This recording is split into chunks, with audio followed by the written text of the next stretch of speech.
How to monetize your email list interactive sessions. Welcome to the Marketing Club. Welcome to the We Don't Play podcast show. Welcome to your very own station where you learn about SEO marketing, you learn about SEO guides, you learn about SEO tactics, SEO statistics, SEO strategies, and most importantly, SEO application, which is something that you have to do because you can know all the SEO one, two, three, four, five, six, but if you don't know how to connect one and two, then things that are supposed to happen won't happen as they should, and that's going to result to having a sound like this. Your goal is not to have that sound ever because that can happen. Maybe when you hit a 404 error, imagine if you had a website. I just thought about this. Imagine if you had a website that had sounds, and anytime you had a web page that didn't have a good page or good outlook, you hit the emergency sound, just like the sound that you just heard right now. I'll play it again. Now, if you hear that sound, you don't want to hear that sound because it's very irritating. It's like, why are you doing that? The reason that's happening is because you have hit a firewall. And that's what most email lists get in trouble with. Because when you send an email, you're supposed to send an email to the recipient. If I send you a message and it doesn't deliver, was the message delivered or was the message ignored? I believe your answer should be the message was ignored. It wasn't ignored on purpose, it was ignored because it wasn't actualized. Welcome, Ishman, and also No Carbs. Happy April, happy first day of the month, and I hope you're having a great start of the day. Because monetizing your email list doesn't just start off with connecting the dots and saying, yeah, I want to do this, I want to do that. Those things are great. They're totally great. But what's even greater is you as a business owner understanding how to monetize your email list in a way that actually grows connections with people because you're not really selling products or services. You're selling emotions. You're selling solutions. Emotions and solutions are the two things that if you don't, and no one can buy. Emotions and solutions. I think that should be the major keyword for the day today. You can't sell anything online without emotions or solutions because the solutions to the problems people have is the reason why people go on the search box to search for information. That's why it's called a search engine. It's a search platform. It starts off with searching.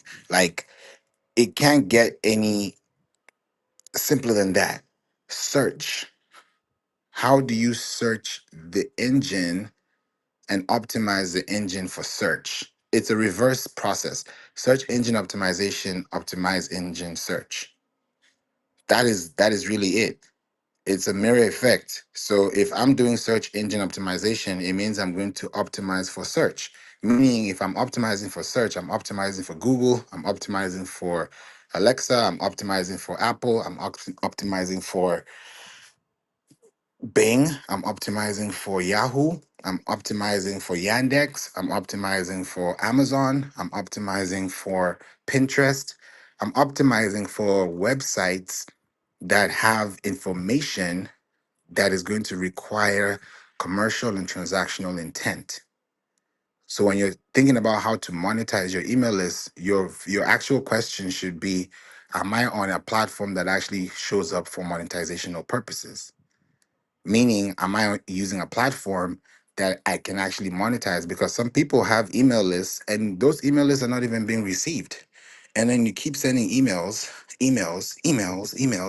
and you keep getting bounces. And then the more bounces you have, the more you keep actually, it's like you're digging a deeper hole because it's like you're trying to bang on the door, it's bouncing. You think about bouncing. If you keep going on a trampoline, and you keep bouncing and bouncing and bouncing. So at some point, if that bounce is increased, you might end up bouncing and really going high up in the sky because it just keeps going up. It's not coming down.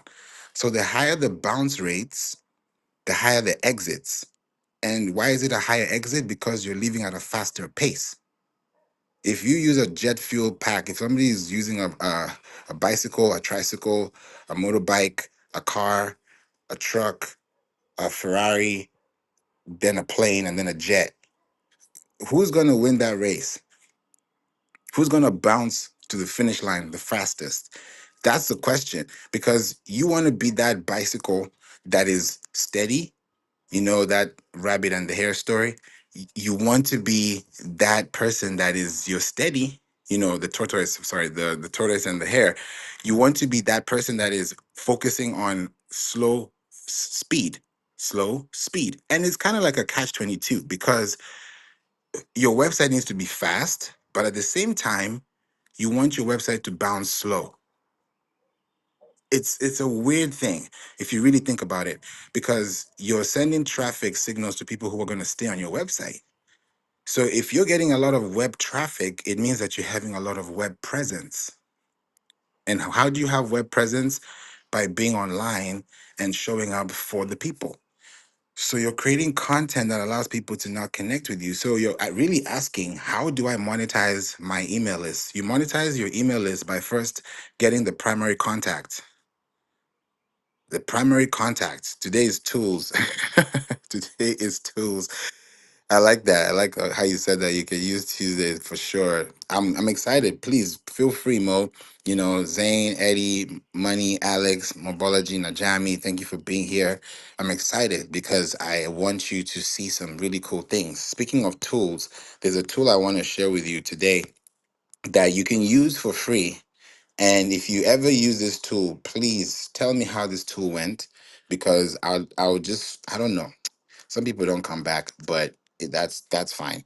But the ones who do are the ones who I really I'm like, okay, you know how Jesus healed all the 10 and then it's only one person that came back.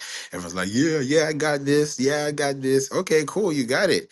But you still at the end of the day have to do something that is still going to benefit both parties, because this is something that you have to build.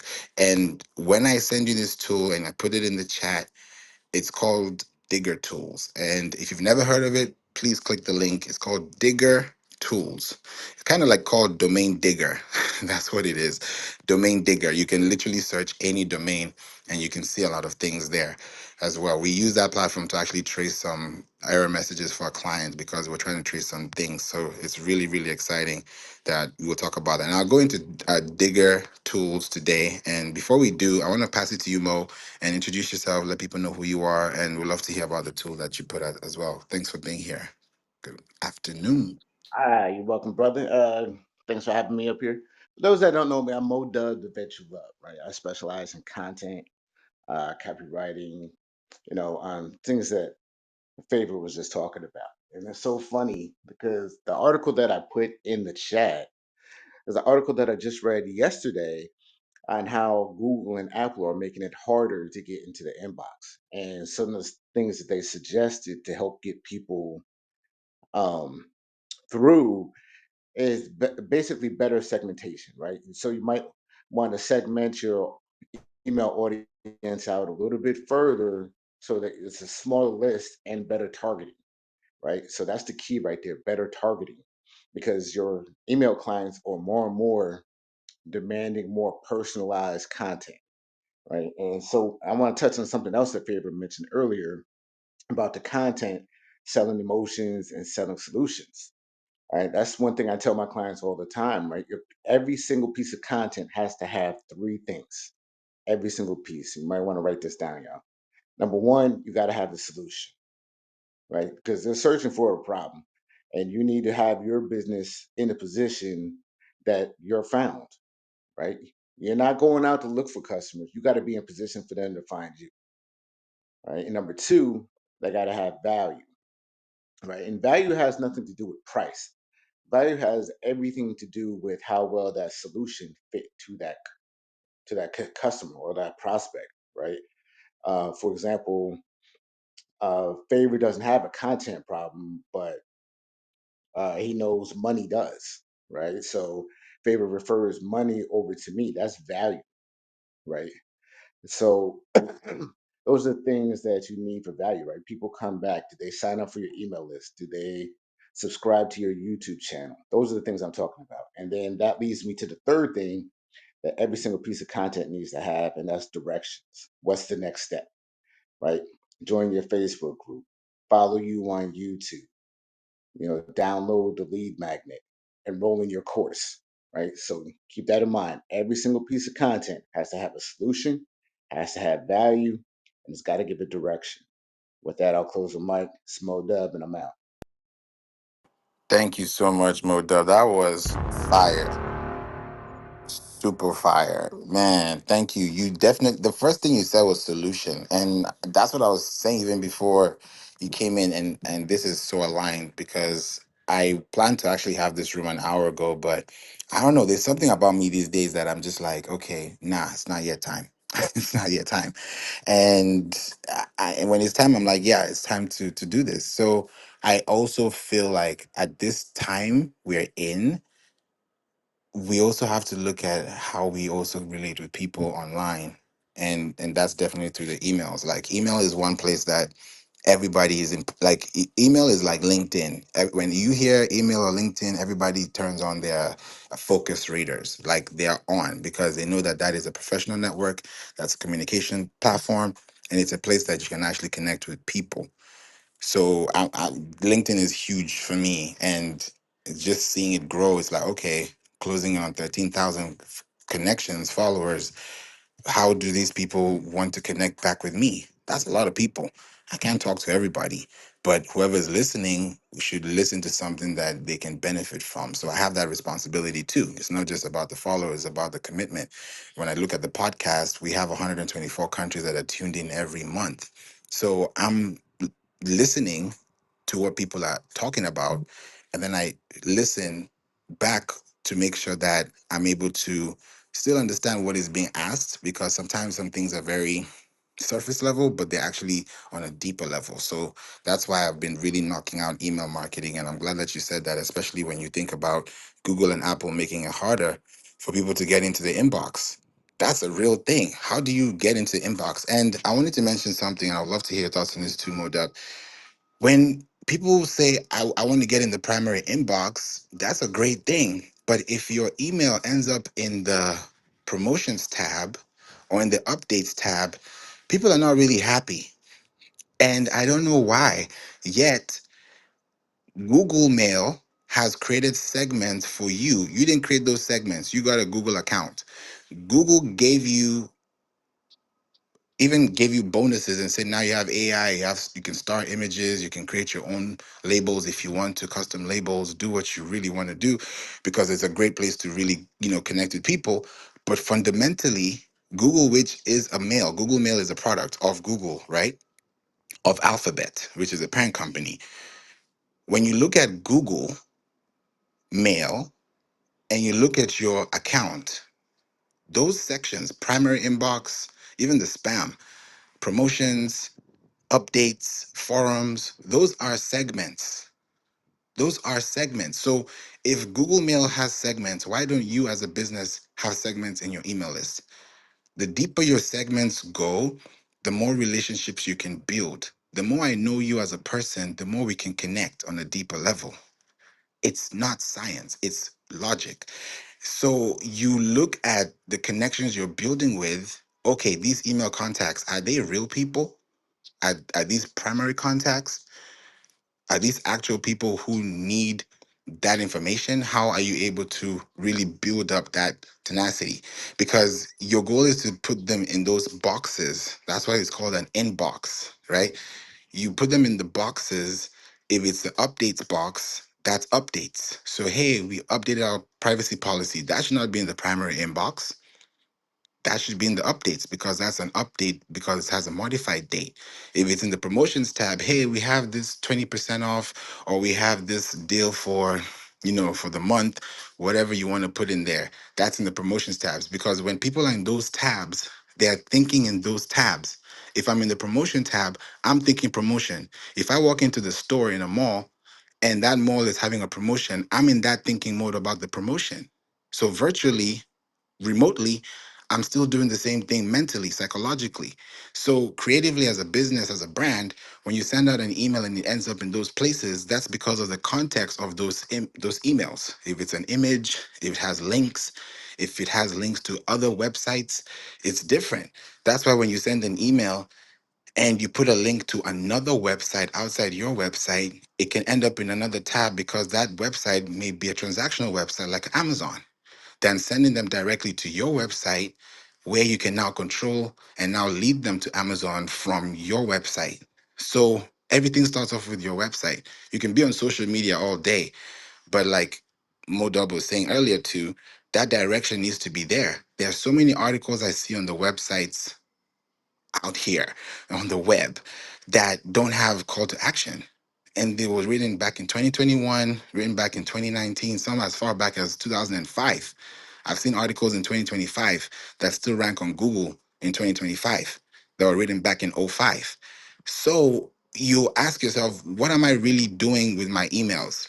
Am I really talking to them or am I talking at them? If I'm talking at them, the unsubscribe rate is going to go up, the mark spam is going to go up. The bounces are going to go up because people don't trust you with their primary contact because they know you're going to spam them with emails.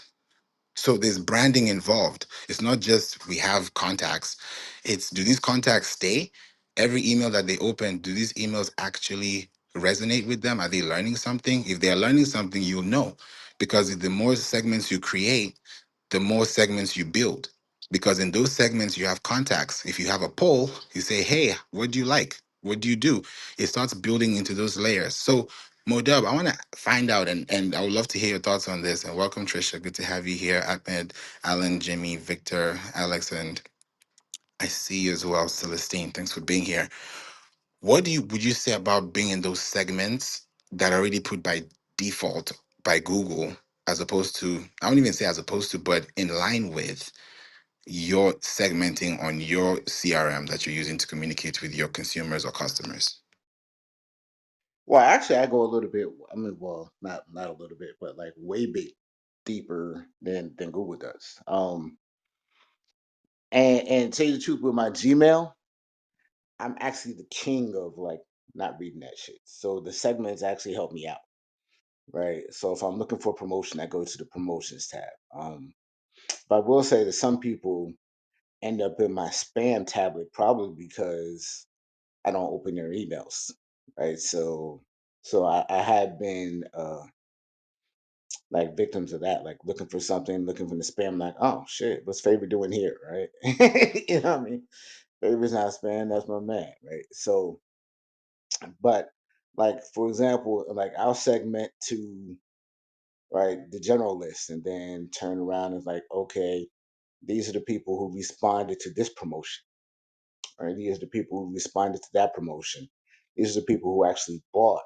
These are the people that bought multiple times. These are VIPs, right? So the way you can segment these people are really endless, right? These are the people who didn't open the first email, but they opened the second one because I changed the subject line, right? So there's a million different ways that you can start to segment these people and separate them out. So now, like I was mentioning before, better targeting. So now you know what it's going to take with these people to target them to get them to open and this, that, and the other. But you got to have that data, right? That data is important. It's essential because if you don't know your numbers, you'll never be able to improve them. So you have to track everything, right? Open rates, click through rates, the people that unsubscribe, right? Because maybe you can figure out why they unsubscribe. Maybe you email them too much. Maybe you don't email them enough. So excuse me. So segmentation is I would say just as important to getting them on the list in the first place. So Google probably just doesn't want to become a nuisance by giving too many segments in your inbox, but on your own personal email list, and the sky's the limit, man. Segment everybody out as much as you can so that you can deliver what they need to that person. I mean, I'd rather send out 100 emails and 50 get open than send out 1,000 emails and only 10 get open, right? So I mean, but that's how I view it, right? The more eyes that open, the better it is, right? Even if it's fewer people on the list, I need them open because if they don't open it, as my man Fitz used to always say, if they're not paying you any attention, they can't pay you any money. So there it is. Facts, big facts, like big facts. Because you said something that I even want to like piggyback on a little bit so that we don't miss this. And welcome, Demisha. Welcome to Clubhouse. See you as well. Thanks for being here. You know, when you look at email marketing and like you said too, you actually segment them in a way that you can go through them. Now when I look at emails and I look at like open rates and click rates, I realize that there has to be a social presence that needs to get to a point where you can actually be of service and then help the next person that's looking for that information, because there's so many things out there on the web that are so outdated. Like, think about it. Go to a library, go to the web page, go to Google. There are a lot of things that are not updated. Yes, there are books. Yes, there are encyclopedias. Yes, there are atlases. Yes, there are pages. There are books. There are things. But are they updated to days? Today's April 1st, 2025. When we think about database and collection data and content intelligence, AI, technology, updates. This is what we're talking about. And email is the perfect way to really push this out, because you can be talking to social media all day, but is it really translating to your social media profile? And one thing I would love for you to write this down too. If you want to think about this, just write this down and process this. Your open rates and click rates are indirectly proportional to your social media profile. I'll say that again. Your open rates and click rates are indirectly proportional to your social media profile card. What does that mean? Your open rates and click rates, just like Modub said, if somebody doesn't open your email, they're not going to pay attention to anything that you say. So that actually results in something called email blindness. There's something called email blindness, that I actually see your email, but I don't open it. You see what just happened? So you see the email, but you don't open it. What do? You delete it. Then you say, "Oh, I didn't see it." It's happened once. It's naturally happened. This is not even marketing. This is just a normal email you send out. Hey, I sent you an email. Did you see? This is a friend. And he's like, a week later, he's like, "Oh, I usually just delete emails when I just delete them." So he didn't even see that I even sent him the email. So he didn't see the value of the email until he remembered that, oh, there was an email you were supposed to send me, but I just delete emails because I just don't want to have emails unread. People have weird ways of doing emails, and maybe that's because that's the email that you use primarily. So you don't want to keep keeping things there that are not of relevance, because your email, even though it's free, you have space in there. When that space is full, you're gonna have to pay for more space, whether it's 1 gigabyte, 1 terabyte, because those spaces come from emails that have sizes. So those sizes matter when you also send emails. The lighter your emails, the faster. It's like featherweight. It's like frisbees. The lighter it is, the better. If you start stuffing images, stuffing links, stuffing gifs, and all these things, it's going it's not really going to go through, because I mean it will, but your open rates and your click rates will not really be there. That's why I said it's indirectly proportional to your social media, because I'd rather talk about something in an email in form of a text, tell you the story exclusively, give you a backstory, make sure that it's legible. I can actually understand it. The size is not small to squint to see. It's like, let's say, font size 16, which is a really good size to use for email, because people use different things. They use computers, they use tablets, they use smartphones. So if you're sending out an email and you're telling them exactly what's going on in that email, then the next thing that should happen is click here to watch the video on YouTube, or click here to see it on TikTok. When they click there, it will take them to their platforms. And most people, I don't know if you know this, but most times when you're running ads, where most people browse on the web is Google Chrome. So if you're optimizing also for Google Chrome, you're optimizing for people who search on the mobile, on desktop, on tablet with those applications. right? Some people use other platforms. I use Safari, I use Chrome, I use Brave. These are platforms that I use. I used to use Mozilla, Internet Explorer. People still use those. So don't count those out either. Yahoo is still there. So people are on different platforms. There's Bing too. So there, and of course, ChatGPT and the rest of them. So you don't want to miss out on the search. Right now in the web, on a daily basis, there are 46.1 billion searches across the web, including Google. Google is about 8.5 billion searches a day. So even if you get 0.1% of that search base, you'll be fine because you're creating intention for the people who are searching. It goes back to search engine optimization, SEO. You're searching for the things on the web that have solutions to problems you have currently. You go to Amazon because you're looking for something. You go to Pinterest because you're planning something. You go to Google because you're looking for something. You go to YouTube because you want to watch something. You go to Netflix because you want to watch a movie, you want to watch a series. But you're going to go to the search box to search for the movie based on the title. So you can't ignore these little things that make up the whole essence of your brand, which is email marketing, which is communications. So these are major key factors you have to consider. Welcome, Dr. Fashion. Welcome, Adam. Good to have you as well, Raymond Harmon.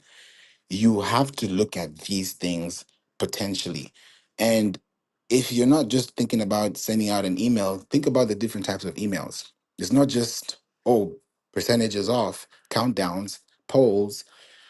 You can do emails. There are different types of emails. There's product news updates. You can do this marketing communications. There's policy updates. There's blog updates, right? There's, I would say, about us updates. Hey, check out our new homepage. We have a new look, or we have a new set of arrivals, or here's our new collection in our store. Those, when people hear those things new, fresh, ready to go, fast, it helps. It really, really helps you as a business. Like, there's no way, ain't no telling. It's crazy.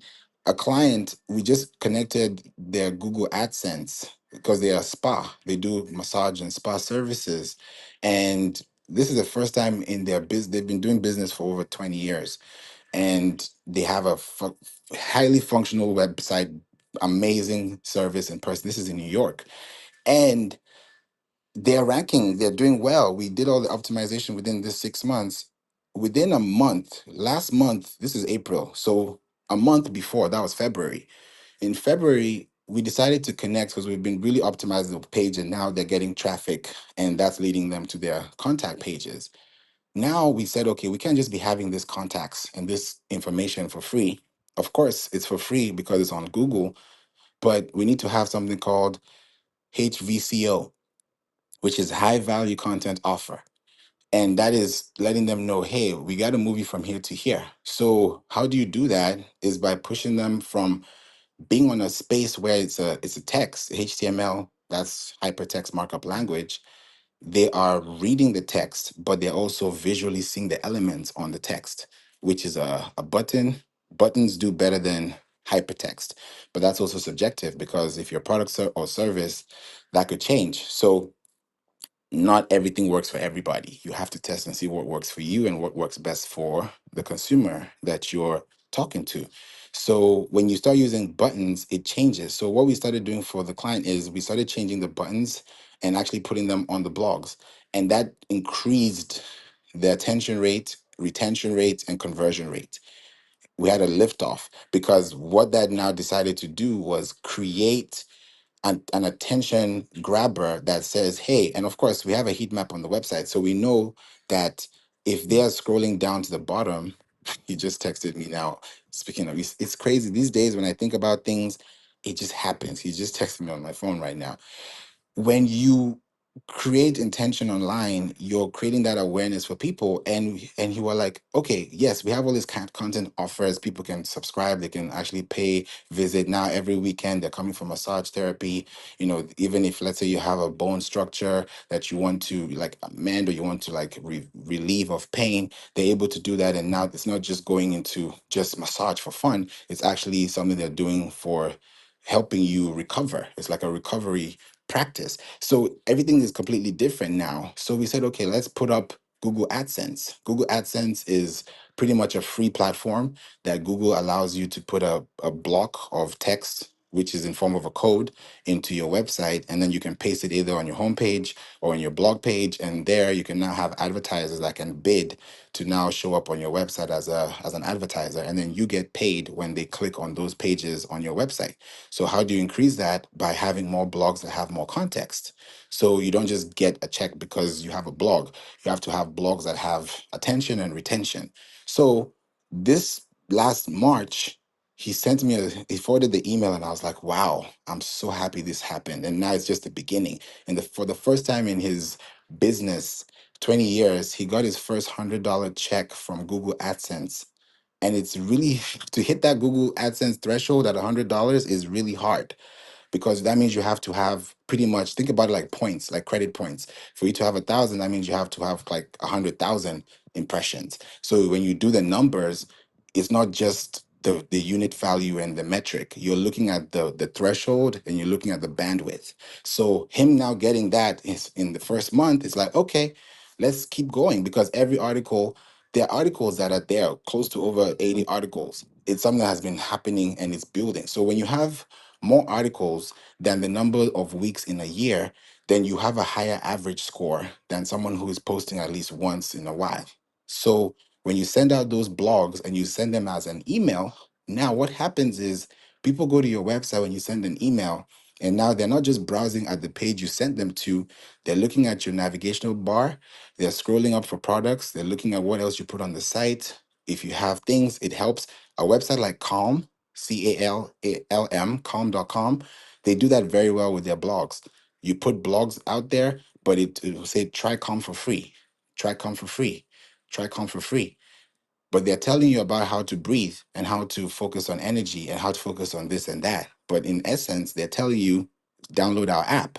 So these are things that are happening on websites, because we can't do this on social media. So you have to think about the threshold of creating that connection between someone sending you an email and you clicking on their website, than you clicking to a website that you don't own. So there has to be a balance between the two, and there has to be a really big equilibrium. So there are 3 points I'm going to mention, and we're going to talk about that before the end of the room. But I also want to hear from you too, Dr. Fashion, because I know email list is big for you and communication is a big thing. So welcome to the room and happy April. Happy April. I hope you are doing well and great topic, by the way. Thank you. Thank you. How are you looking at email lists these days? I value an email list. Um, every video that I put out on social media, I make sure to mention it. And I actually, it's funny you have this room open because I made a post yesterday on Threads, just kind of stating what I predict for the future for the creator economy. I feel like we're going to see an influx of creators really putting their foot down and expanding outside of social media where they have more ownership. And that includes email list and, of course, their own website. So, one thing for me in regards to having my email list is I can't control the algorithm in regards to social media, but having the email list allows me to share something that my audience may have missed. And oftentimes they're missing a lot of stuff, especially if you follow over 1,000 people. So I think it's awesome. And just to share a couple ways or a few ways that I monetize it, and you probably have mentioned it, but I do affiliate marketing. So I share links for Amazon, Target, Walmart, and so forth. I also embed my videos from other social medias, mainly YouTube, where it doesn't cost them to click and watch, but I still get paid, right? Because I'm part of the program. And then lastly, I do collaborations with other brands. So because I have such a high click through rate and open rate for my newsletter, I'm able to monetize it. So brands will reach out to do placements in my newsletter that does not require me to show up on camera to make a video. So those are just a few ways. I love that. Thank you so much for highlighting that. You're right. Your email list is more valuable than your social media follow account. It's so true. If I have 1,000 contacts, I value those contacts more than their 1,000 followers on my social media, because what happens if I can't reach them tomorrow when the internet is down? Look at TikTok. We don't know what's going to happen soon. Let's see. So you have to, people kind of like forget about it. They're like, oh yeah, it's back. Okay, no more email lists. Okay, let's go back to base. It's like this frisbee that keeps coming back, and it's like, why don't we see the future with a clear vision? Because we think about all these tools and platforms that we talk about. It's crazy. I was even talking to, I had a workshop earlier because I usually have like morning meetings bi-weekly. I'm in school. So I have something that is in school.com, and I'm there every 2 weeks. And today I was talking about TikTok because someone was mentioning that in the workshop. And this was very interesting. And I showed them that TikTok, and you guys can also check this out because I put the link at the top. It's called Digger Tools. Go to Digger Tools or Digger.tools, and you can check any platform. So TikTok.com, right? TikTok, yes, I joined in 2016. That was when it was called Musically. But domain wise, business wise, right? TikTok.com was first created in 1996, July 21st. You will see that on this Digger Tools, right? So you ask yourself as a business, when you secure your business, when you secure all these things, how do you do this? How do you create it? Clubhouse.com, interestingly, since we're here, I think it's really important for you guys to really see the value, right? Clubhouse.com was 1997. This is May 20th. That's when this domain was registered. Y'all, you can see it for yourself on that Digger Tools. I'm just telling you what is already there. It's nothing new. I didn't invent this. It's available to you as it is available to me. I'm just showing you the reality of how important this is, because when you value things that stand the test of time, like TikTok with 1996, they're still going to be here. Your domain is still going to be there. So when you buy that domain and you don't use it, it's like buying a car and you don't take it out of the driveway or the garage or the showroom. Maybe you still got the plastic, you got the cover, you got everything. It's still shiny, but it's dusty because it hasn't left. It hasn't moved. So you have to think about your website like a property, like an asset. And your email list is most important, because when you have an email list that has a high deliverability rate, like Dr. Fashion was saying, you also have to think about your long-term relationships. If you send an email and you have a zero point 0.0 unsubscribe rate on an average of, let's say, 60% of your emails that you send in a month, that's a great thing. If the more emails you send, the more unsubscribes you get, that's a problem. It should be the more emails you send, the less unsubscribe you get, because people are opting in, or maybe you're adding them manually or automatically, but in a way you're building that relationship with them. And then if it's bouncing, that's even worse, because you're getting the wrong emails and then you're bouncing off wrong emails. That's just a double negative. So if you're creating connections with people, there has to be a double positive. What is that double positive? Are they seeing my emails? Check. Okay, if they're seeing it, that means they're opening it, because they're opening something that they want to see. Everybody's looking around. You're driving all day, but you don't look at all the cars that you see or you find. You're going to only pay attention to what's available to you in that moment. So when they see that email and they open it, that's one count. Now it's a double when they click on what they see, because they wanted to see that. It makes sense. That video, Dr. Fashion, I talked about on Pinterest. Today's April 1st. I made it public today. And before it went public, it has about 60 views and about, I think, 5 or 6 comments. And it was unlisted before I've made it public now. And that was because I sent it out through email, and we send it out to about 7,800 contacts on a weekly basis.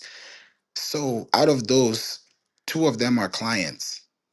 So 60 views on YouTube doesn't look like a lot, but at the bottom of the funnel, at the bottom of the line, there is going to be a fine line that's going to be drawn that will let you know that either your content is sticky, that actually resonates with people, or you're just talking at them to try and see who's going to buy.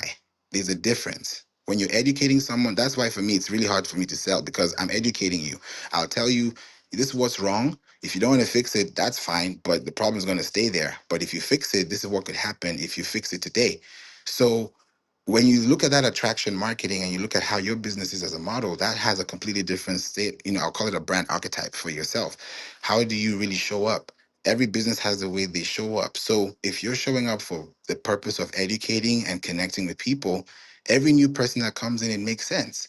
So right now, even when I talked about that massage company, right now people are opting into their email list because they only had offers. Now they have an actual pop-up. So they're actually getting contacts that they didn't pay for. That's the best part.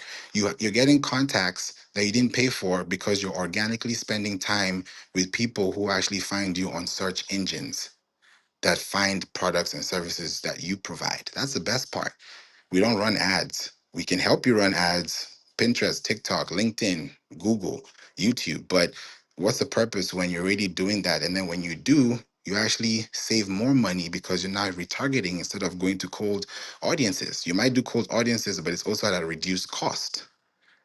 So everything is a positive. It's a win-win because you're able to really connect with people. Speaking of emails, just to give you a little story, because it's not little, but it's a quick one.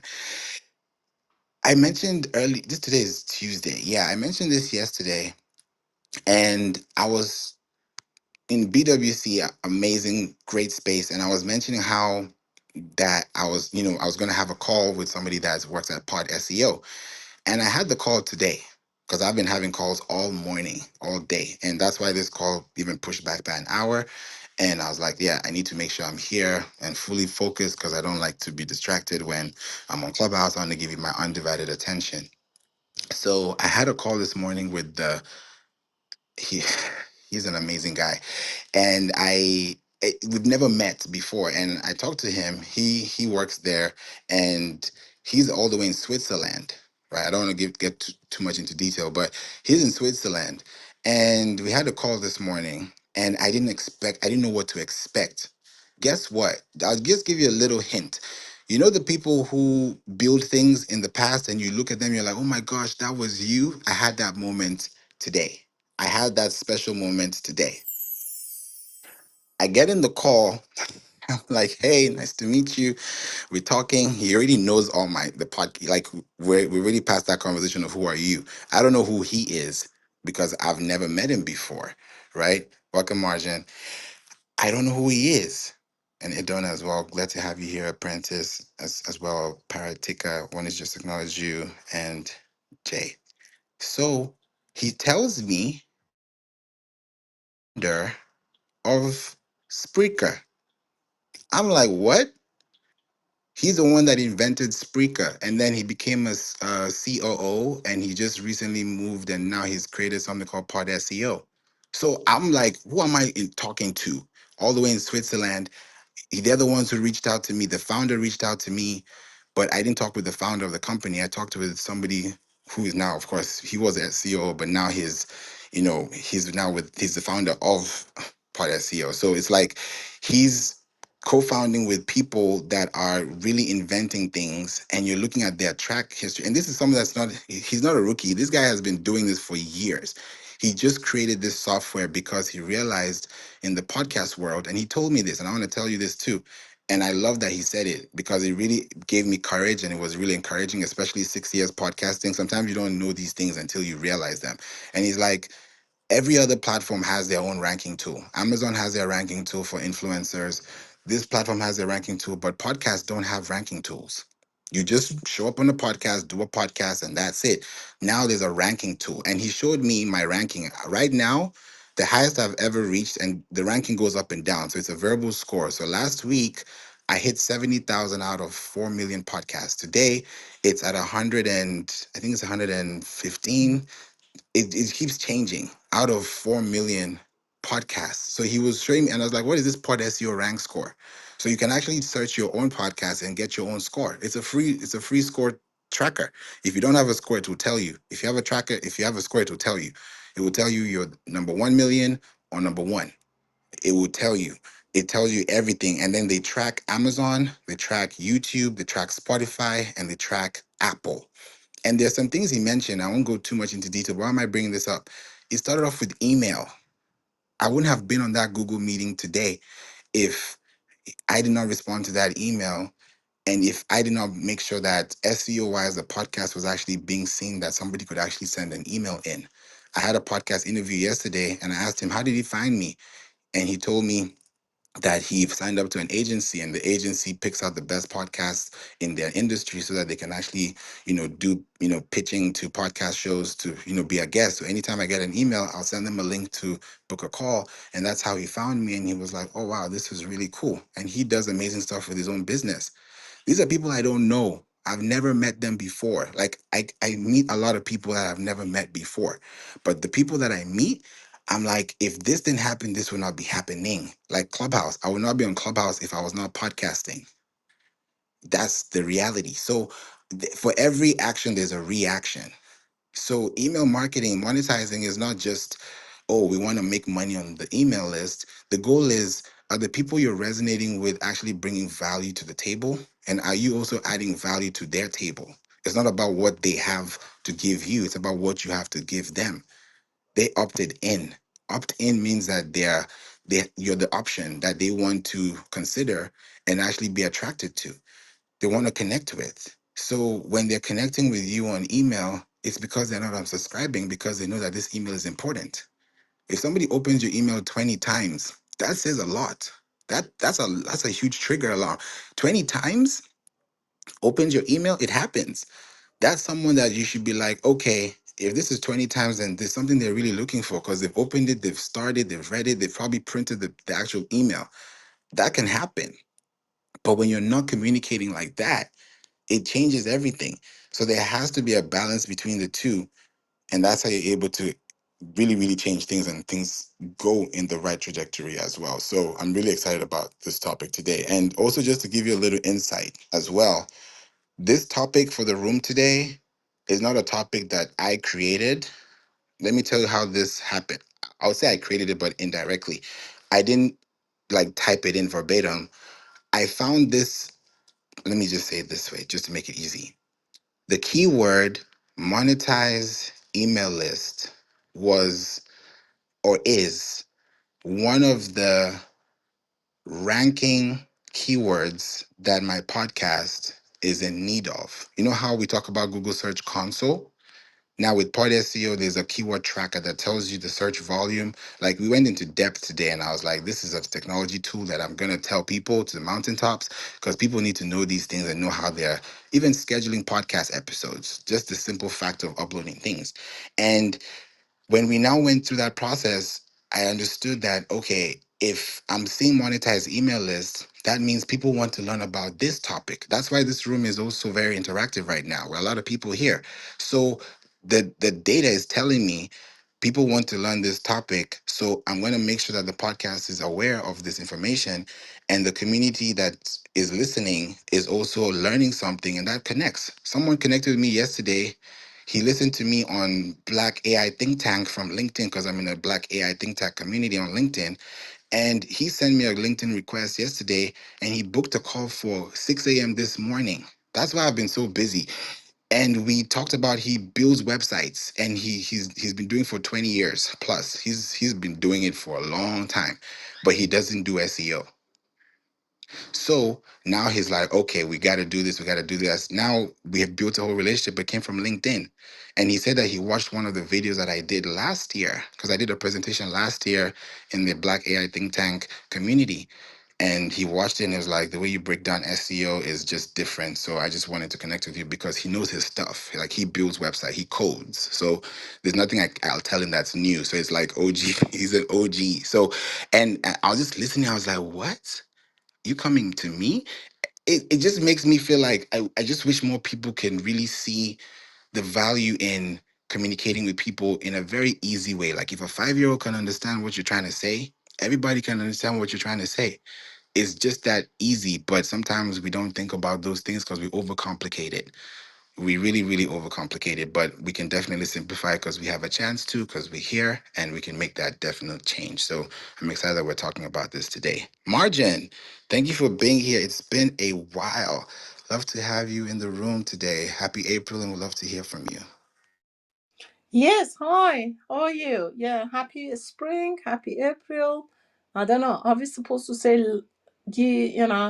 come with some form of lie today? It's April the 1st, April Fool's Day. I don't know.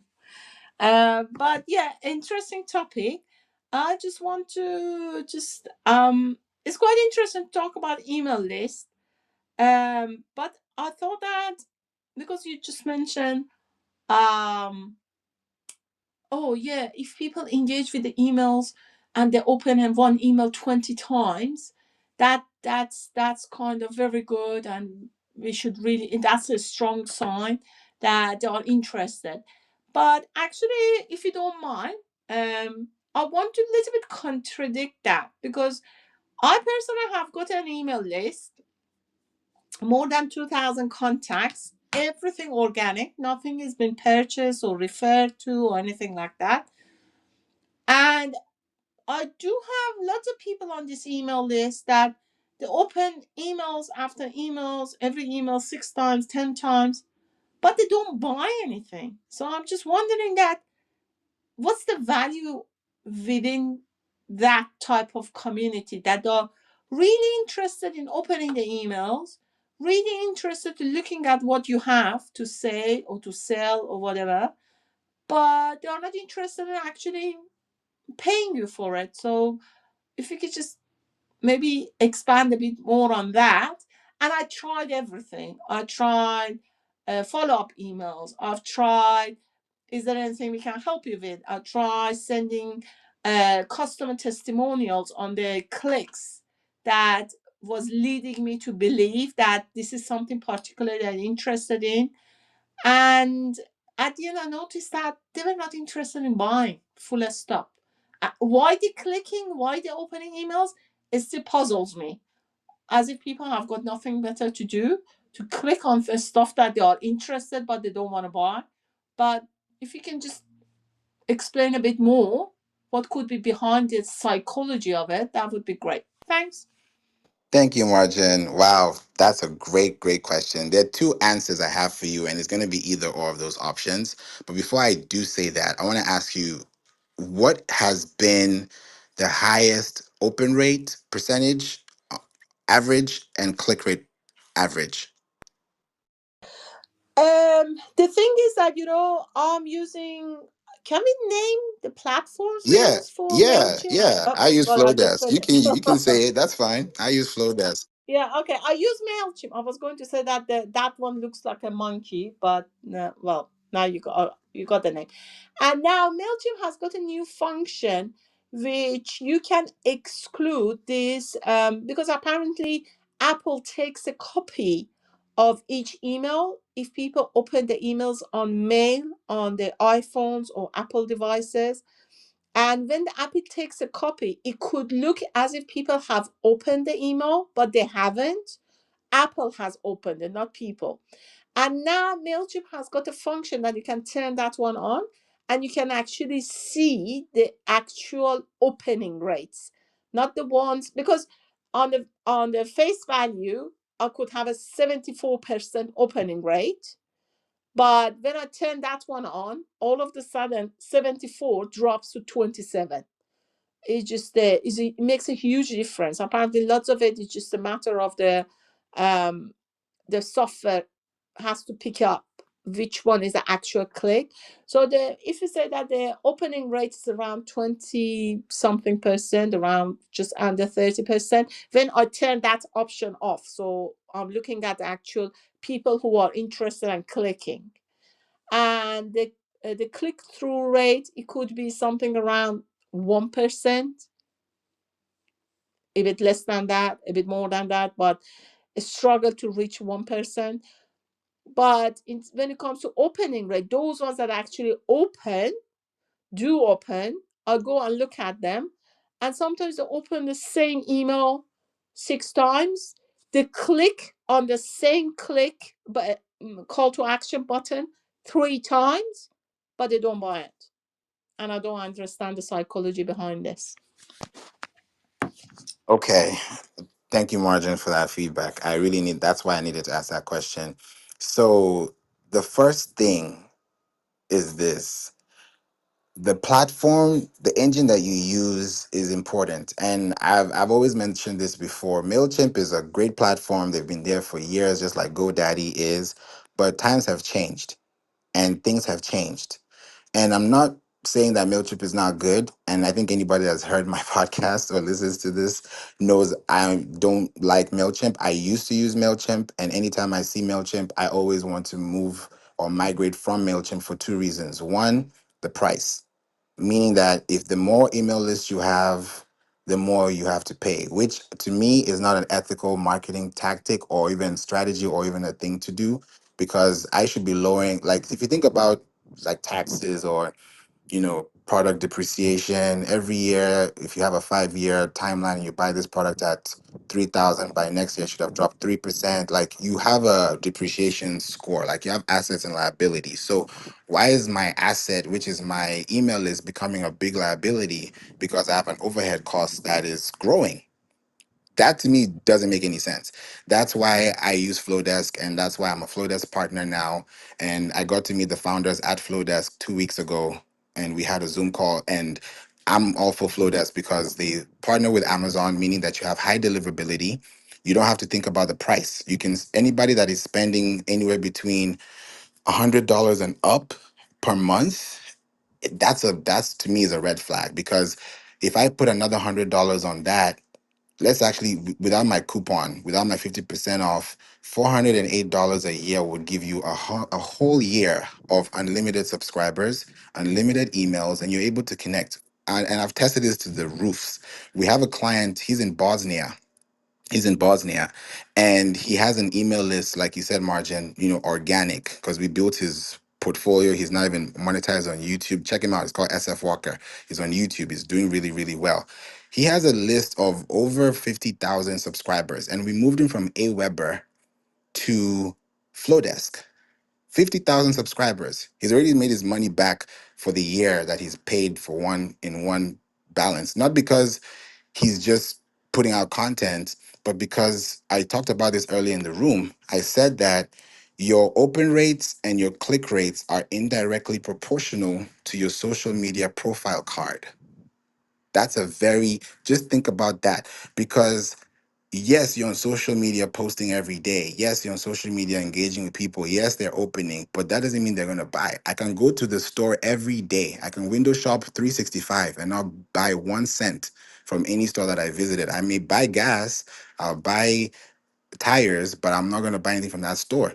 It's not that the money is not there, it's the value exchange that they're looking for. That's why the platform is important, because if you're on a platform that is giving you 1% and you've never seen at least a 10% click rate on a full email list, that's a problem, because it just shows that the platform that you're using has a server. Like, yes, you're on MailChimp. Yes, you're on Constant Contact. Yes, you're on Aweber. Yes, you're on Flowdesk. These platforms have servers, and the servers have remote DNS records, that's domain name server records, DKIM records, that stands for domain keys, identifier mail records. That means that the exchanging of records that happen in sequence is based on how it enters into your promotions tab, into your updates tab, into your primary inbox.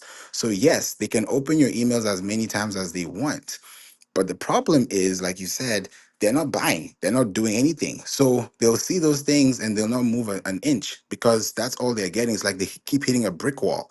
Now, with a platform like Flowdesk, what I've seen that is completely different, and everyone has their own platform, but what I've seen, I've been with them since 2019, seen them grow, just like I've been on Clubhouse since 2020. I've seen growth, and I've seen growth email list wise, conversion wise. It may take a while. It may take a whole year. It may take a whole day, but it's going to happen because of the intention you create with the email list that you build. So the first thing is to change the email list platform. Why? One, it's costing you. Two, the return on investment is not getting there because you're getting more contacts, which is great because you're organically growing. You have a great presence, you have a great business, but and internally you're hurting because you're not having a freedom, or I could call it like a free way to communicate with people, because there's a threshold and there's like a disappointment in between. Because when you think about messages, it's not just about the message, it's about the sentimental factor, right? So when you're segmenting emails, there's a way you can segment emails on different email list platforms or email platforms in general that have a really different way of how you convert. I know on Flowdesk, what has been happening now is, if those 20 people that have been clicking, if let's say you have 2,000 contacts and 2%, let's say 20%, let's use a big number, 20% of those contacts are, and this is all time, this is lifetime, 20% of those contacts have been clicking over a period of, let's say, 10 opens and more. Anytime you send an email, they're the ones that open 10 emails, 10 emails, 10 emails, 10 emails, 10 emails, and they open it 10 times, 10 times, 10 times. The more they say that, it's Flow Desk. I'll put my link in the chat so that you can sign up. You get a 50% off the first year, and it's a really great platform. Do your research, please, because I always like to tell people to do your research. But what I've seen great stuff. So that, put the link in the chat. So if 20% click and they keep clicking, clicking, clicking, they're opening, they're clicking, but they're not converting, you're welcome, Prentice. The next thing you want to do is segment them further by polling them, giving them polls. I'm sure you may have done polls already, but also it's the system that also matters. Because if I'm driving a car with the wrong battery or with the wrong engine or with the wrong oil, then it's not going to give me the full function or the performance that actual machine can actually do, or actually achieve. So when the machine is broken, it's hard to fix the problems because it's actually affecting the system internally. So when you now segment your emails and you say, okay, 20% of these contacts have been opening for so long, I'm going to send them a workflow. That workflow is going to be a workflow that educates them about the same thing they've been clicking on. Because if they've been clicking on a certain thing, that means they're in a segment. If they're not in a segment, they need to be in one. If they're in one, they need to be workflowed, because it's a process. You send one email today, you send another one after 24 hours, you send another one after 48 hours. It doesn't have to be like that for everyone. But based on, let's say, the attention and retention, that's how you're able to build those blocks. Now, the next thing that happens is, yes, you've been able to connect with them. They're probably on the edge. They're not sure if they're going to buy or not. They're not sure if they're going to do this or not. Another step to go further, if you want to go through the paid route, which is also very optional, but also at the same time very effective if you use it on a platform like Pinterest, for example, or even Meta, just depending on how you're able to segment your audience, because that's really where it boils down to. The audience is who you're selling to. So when you now retarget, you upload your contact list, all the contacts you have, you upload them to Pinterest or upload them to Meta, and then you retarget them at a lower cost and send them to a landing page or a page that educates them about the information, whether it's a video, a tutorial, a form, something that's going to allow them know that, okay, this person is going to book, because they're coming to you knowing that you have the solution and they've already seen you before, and that's how they can build that relationship with you. So it's not just them opening it, but it's a system they're opening it from, because you might be seeing that they're opening it, but how will you know that they have an Outlook mail, or they have an Apple mail, or they have a Gmail, a Google mail? You may not know those things. Yes, you may see them, but what if that email is actual business email? You may not even know that. If my website is my website at mywebsite.com, or my name at mywebsite.com, I don't know whether that's an Outlook or Google or Apple mail. I'm not able to tell that. But internally, when I now go technically, I'm able to see those things.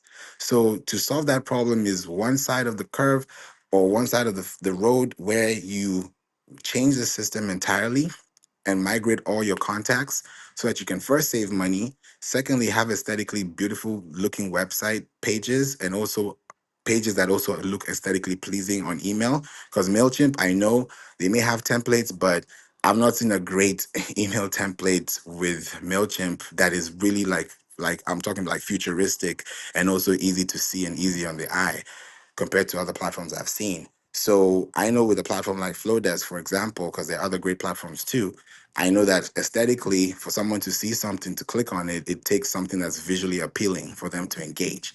So if it's visually appealing, they can now connect with you. Then secondly, you can now be on the other side where you can actually inadvertently have a pop-up on your website that allows them to come into your account through Flowdesk and then run ads to now do a retargeting campaign, but that's also going to splurge into other communities that actually would also require your services or are interested in what you're looking for, especially on a platform like Pinterest. Because when you take off the P, it's interest. So if you're advertising on a platform on Pinterest, that's because they searched for something about what you do and they found you in the search bracket. And when you run ads on Pinterest, you actually have about 14% of people ignore you compared to a platform like YouTube, which is actually interested where 60% of them will ignore you because people wait to skip ads on YouTube, but that's where people binge content because they don't want to be sold to. They want to binge. So you have to also see the kind of platform, like you said, the psychology of how people connect back with you. So I hope that helps Margin because it's a big one and that has to be done implementation wise, but at least to see the theory of it all, at least that's like the diagnosis that you can look at but also do research on, at least to have a starting point. Yeah, great. Thank you very much. Yeah, actually, I've been thinking about moving away from MailChimp for quite some time because, as you said, they're quite expensive. They're very, for what they offer, I personally think that they are way too expensive. And but you mentioned that, was it Flowmail you mentioned now? Platform Flowdesk. Flowdesk. I put it in the chat too. Yeah, but I've asked AI to provide some answers because, for example, Calvalio is very good, but I'm not an e-commerce.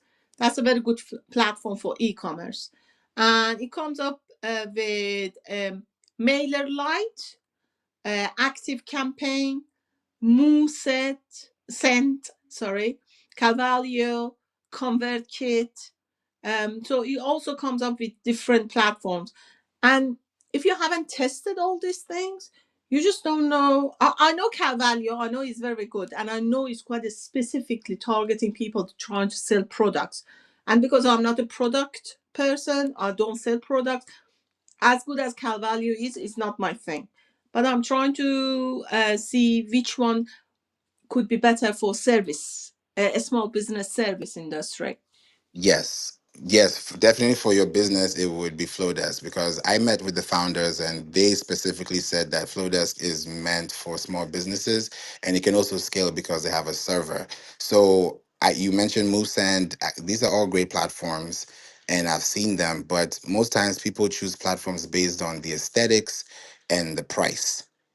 That's what I normally see. And that shouldn't be the case. It should actually be the technical setup and the deliverability before the technical things now turn into the creative things. So if those other prices are fine, great.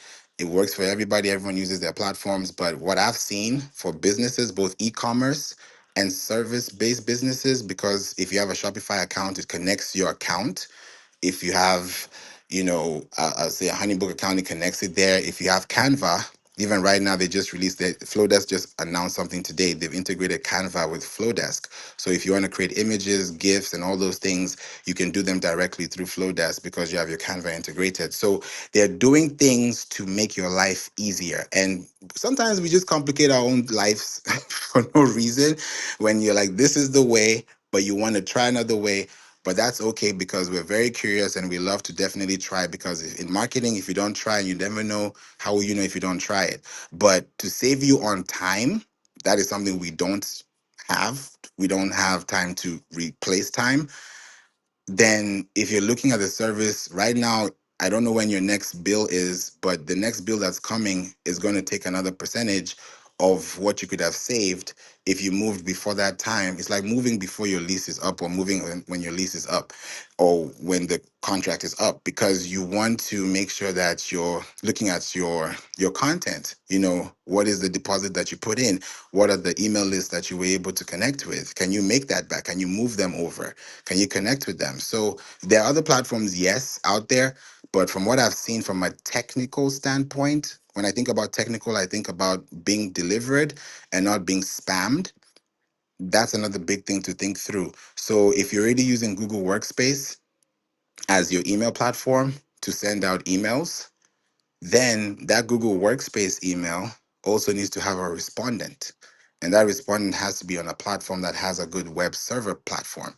So when you're thinking about platforms and the companies and the brands, yes, they're email platforms, but technically, can they actually do the things that you want them to do, because you also want to connect and engage with your audience. There are some platforms that don't do a lot of things. I know with Flowdesk, you can do countdowns. So if you have a membership or you have a class coming up very soon and there's a countdown email, you're sending them, they'll see that countdown every time they open that email. Now, if they see it's 10 days, it's 5 days, it's 3 days, they're going to see that. So there's a way you can actually engage with people without it having to be like harsh or forcing things at them. You want to be creative, but you also don't want to be oblivious to it. So that's really how you have to, draw the fine line between the two. Modub, Dr. Fashion, anything that you like to say? Because I also know you also do these things too.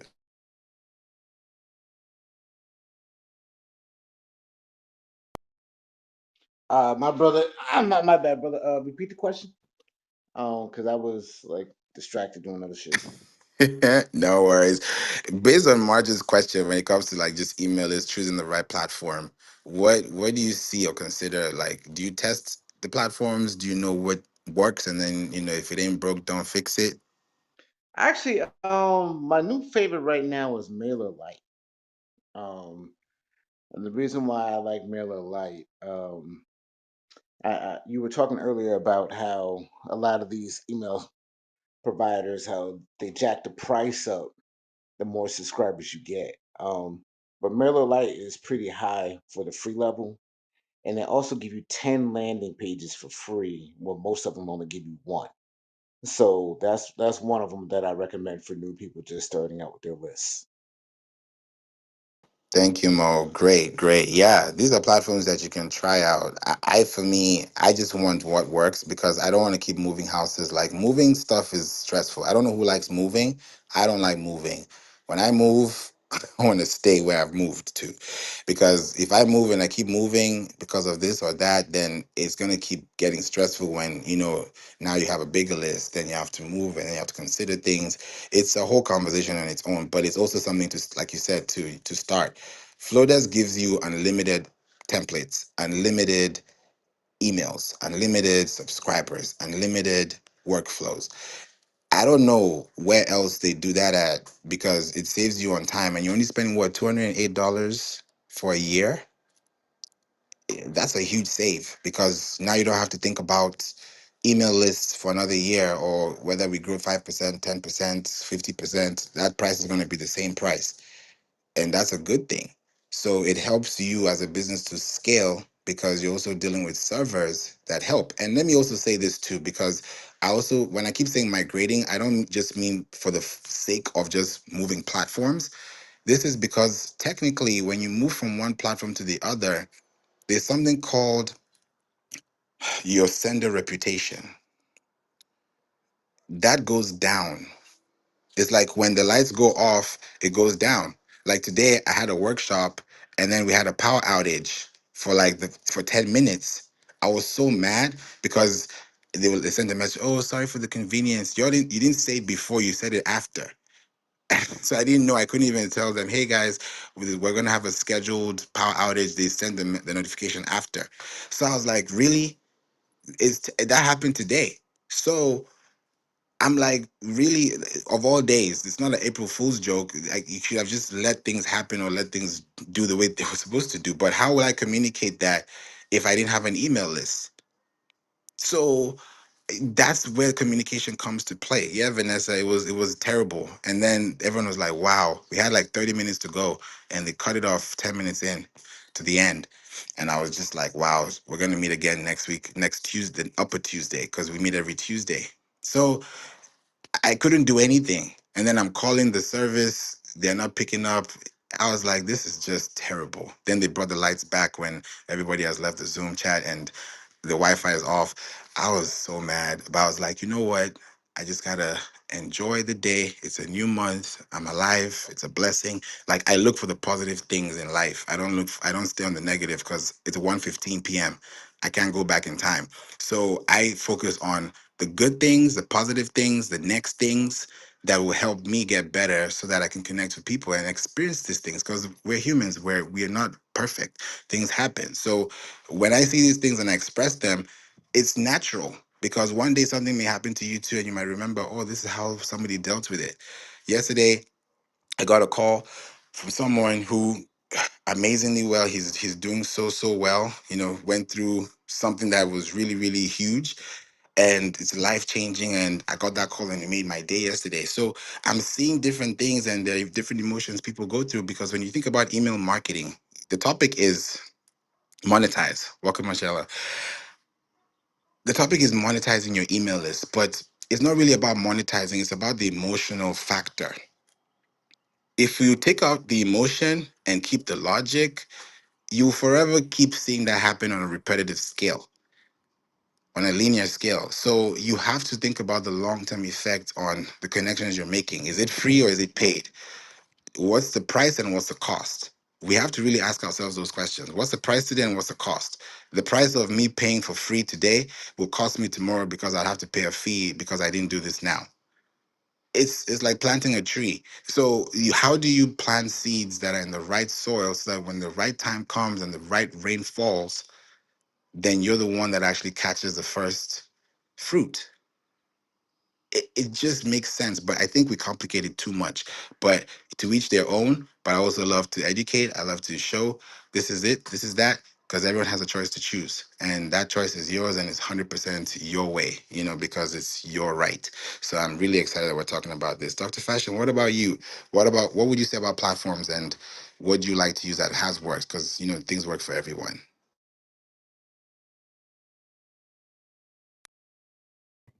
Now, Favor, I was creating content, so I missed a chunk of that. You mentioned platforms. What do you mean? Yeah, just in general, like when you look at email platforms, how do you consider a platform that you would want to stay on? Because Marjan was asking about the platforms to choose. So I asked Oh, more, yeah. got you. Mine is integrated already with the website I use, so I just use that. But in regards to what I recommend for those that are starting, that don't want to put any money up front for anything, MailChimp and MailerLite are my go-to, because especially with MailerLite, they allow you to do like 1,000 or more emails for free. At some point, it becomes paid when you go over that, but that's still a cool amount. And the fee for newsletters monthly is very, very low. And they have a bunch of templates that you can use. So, yeah. Thank you. Thank you. Yeah, I'm glad that you mentioned it too. Yeah, these are platforms to use. Please don't get me wrong. Use these platforms. These are big businesses. These are great businesses. These are credible businesses. But when it comes down to your brand, your messaging, your style, your tone, how you process things, that's a whole conversation that happens with your business. And there are different ways to really solve it out there. Like Calendly, for example, this morning, welcome ZZ. This morning I saw Calendly, they've updated their platform. Now I have a Calendly note taker in my notes. So Calendly is joining the meeting. I already have Fathom, the AI note taker, and now Calendly is having theirs. So things are changing and we're just watching them happen. And these are contacts we're connecting. So we have to definitely see these things, just saying, okay, yeah, we can start with these platforms. But when we start to scale, we need to start to think about the platforms that we make executive decisions on, because those are going to either make or break our banks and also make or break our relationships. So we have to be very particular about those things. Just like you care about who your child talks to in school, is the same way you want to care about how you talk to somebody because you care about the response that comes back, the emotion that comes back, the energy that comes back, the retentive information that comes back, the experience that comes back. It's a whole thing. So it just starts off with how do you build that intentional relationship by actually focusing on content. Brevo used to be called Send in Blue. Brevo is good too, but all these platforms are great for starting, all of them. All there's a whole list of them. But what I definitely know is when I look at the platforms on the back end, I'm looking at the bandwidth. If their bandwidth is not going to make my deliverability go high, it's different. Like for me, with my scores on Flowdesk, we're scoring anywhere between 40 to 80% click rate. That is a huge thing compared to platforms where 2%, 5%, 10% is hard to get, and you're almost at an 8,000 contact list. So people say, yeah, the higher it goes, the lower the numbers, but the more engaged they are, the more the opens and clicks. And that also converts into connections, into calls, into bookings, into requests, into social media, into follows, into LinkedIn requests. There's so many things that happen with one email that you can send for a whole week just because you posted a platform, maybe an episode somewhere, and then that turned into content that somebody's asking you about.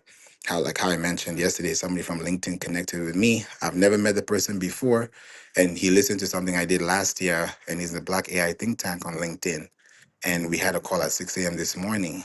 So these things are happening right before us just because we're intentional about the evergreen content we make. So don't think your content today will not matter tomorrow. It will, because the day someone listens to it and they resonate with it, that's the day they'll contact you. And when they do, you'll be happy you did it that day that you said you were going to.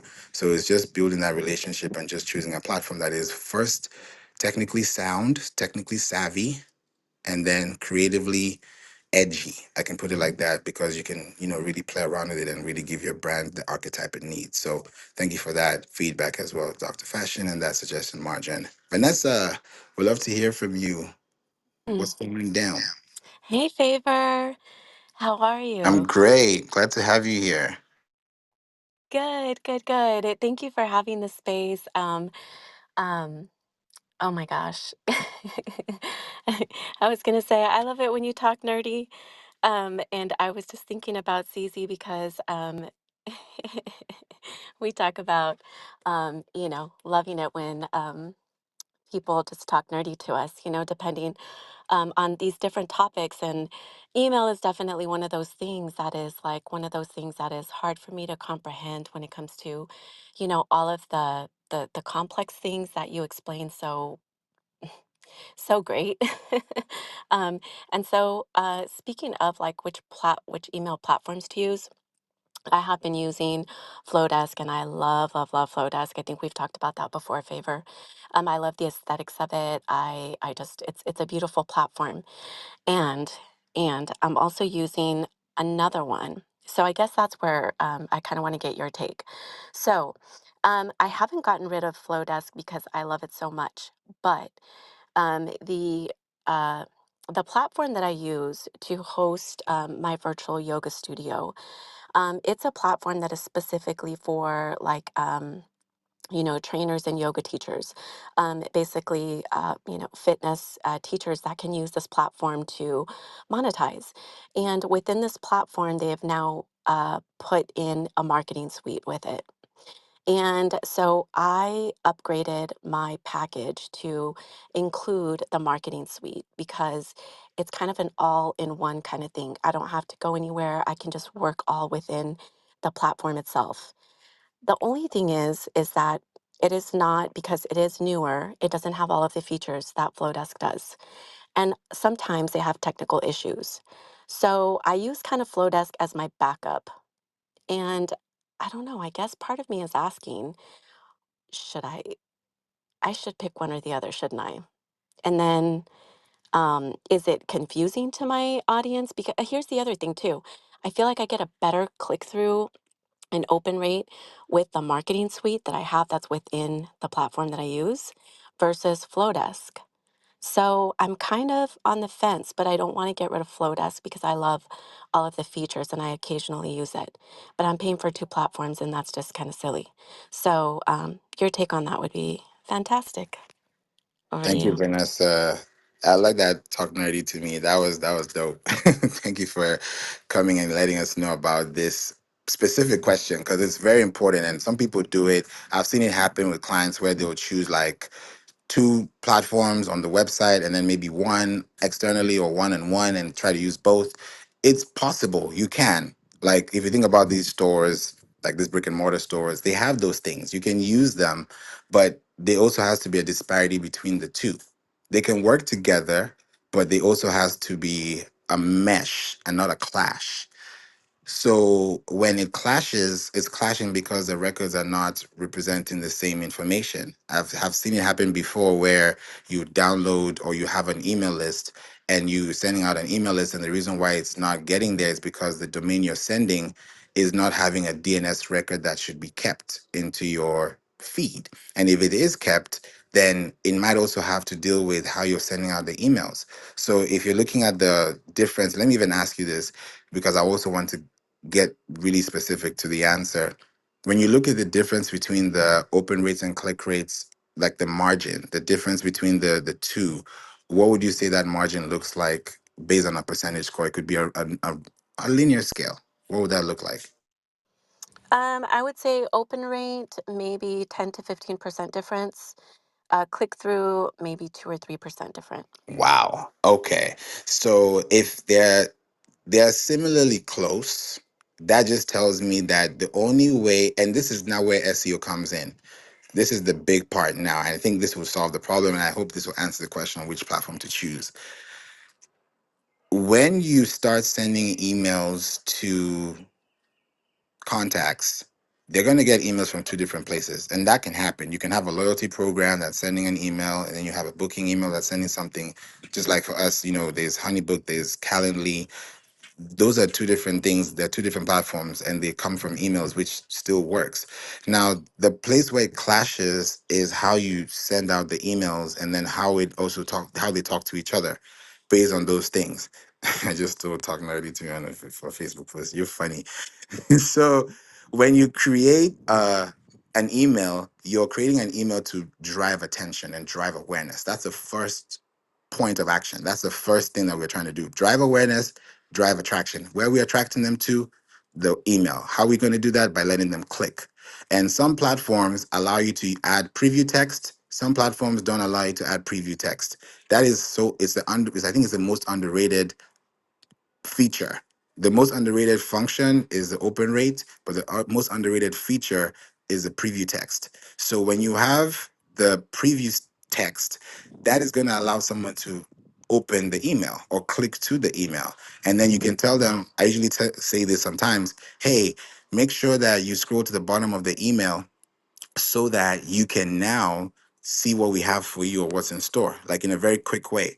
Because when you do that, you have to create content, and creating that content has to also have a value. The chat's going crazy.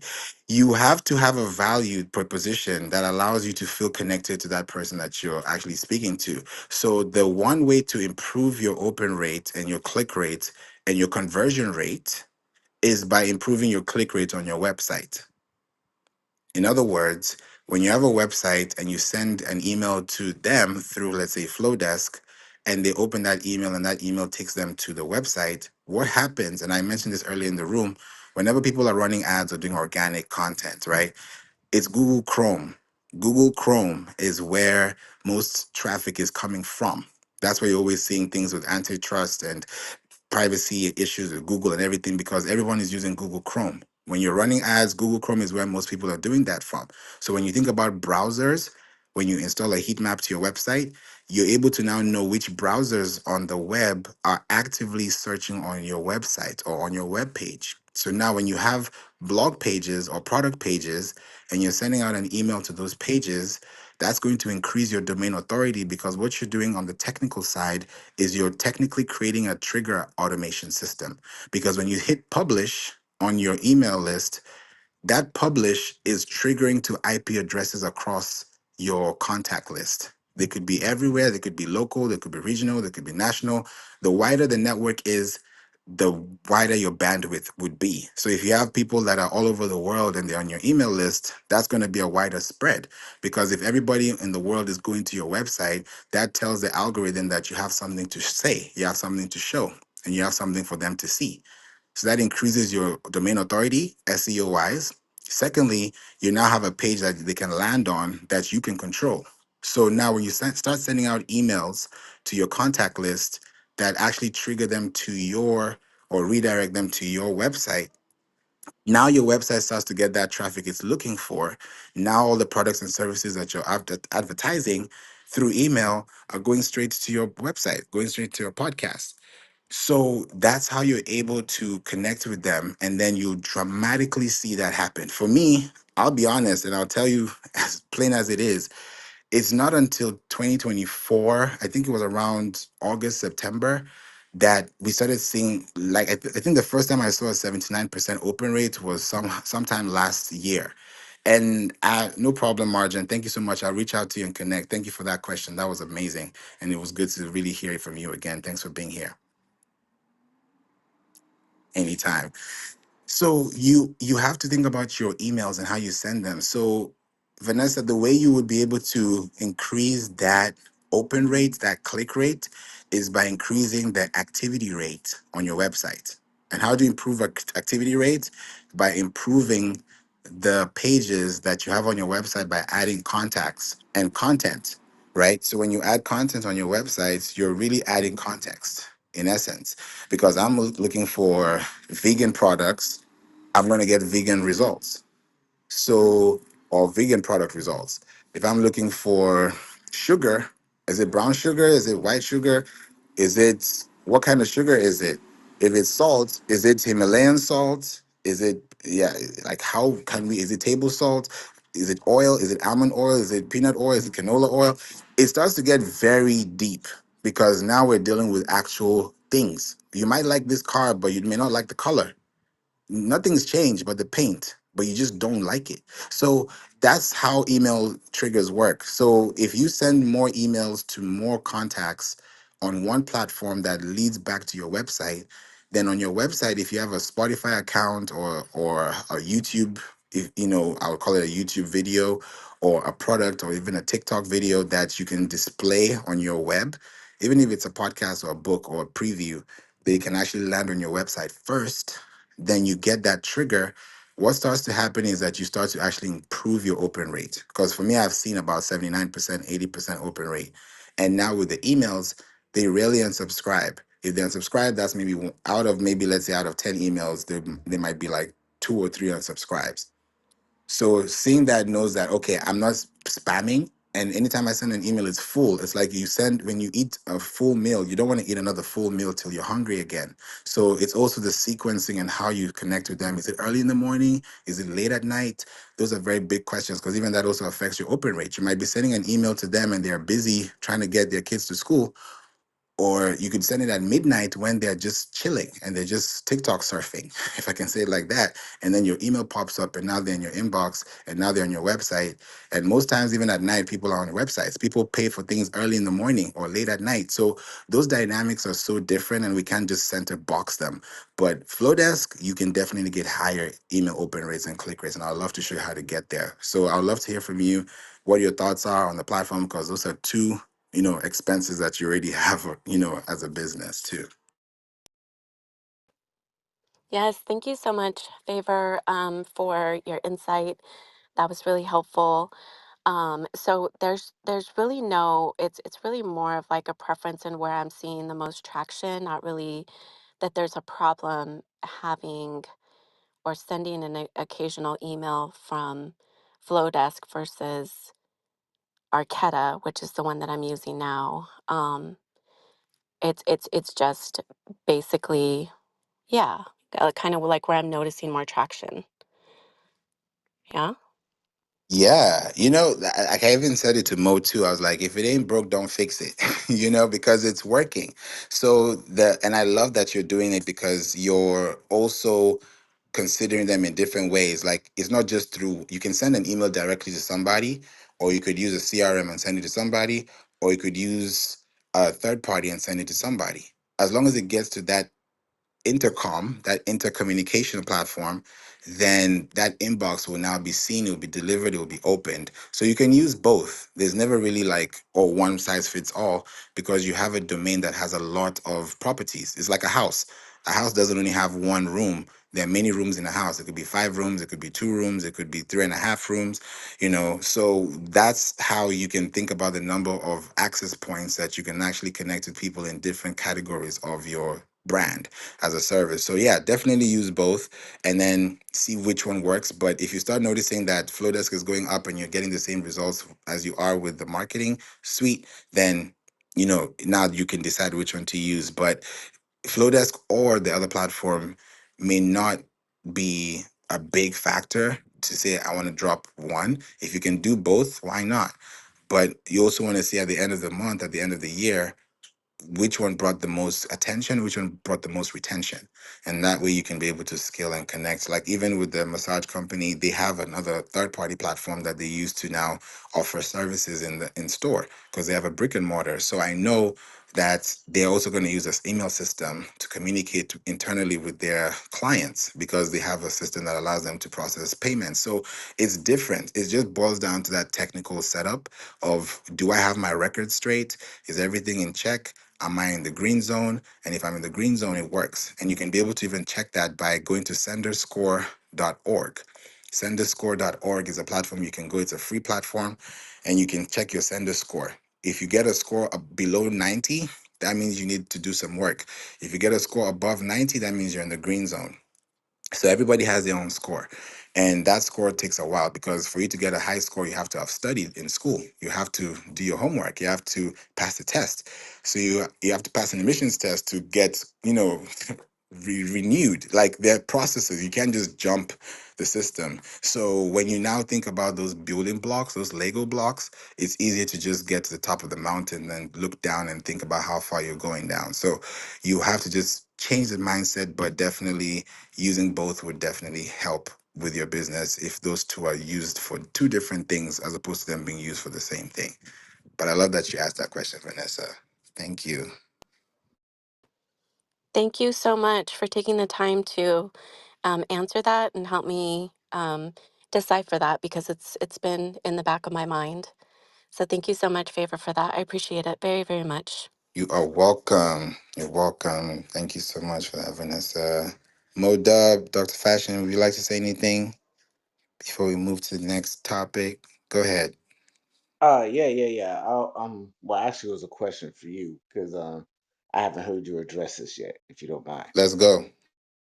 All right. So the topic is how to monetize your email list. How often do you recommend that they email their particular list, and what's the sequence, right? Like you give, ask, or what I mean by give them something free, give them something free, then ask them for something in return. That's what I mean by give, ask for anybody that's new in the audience.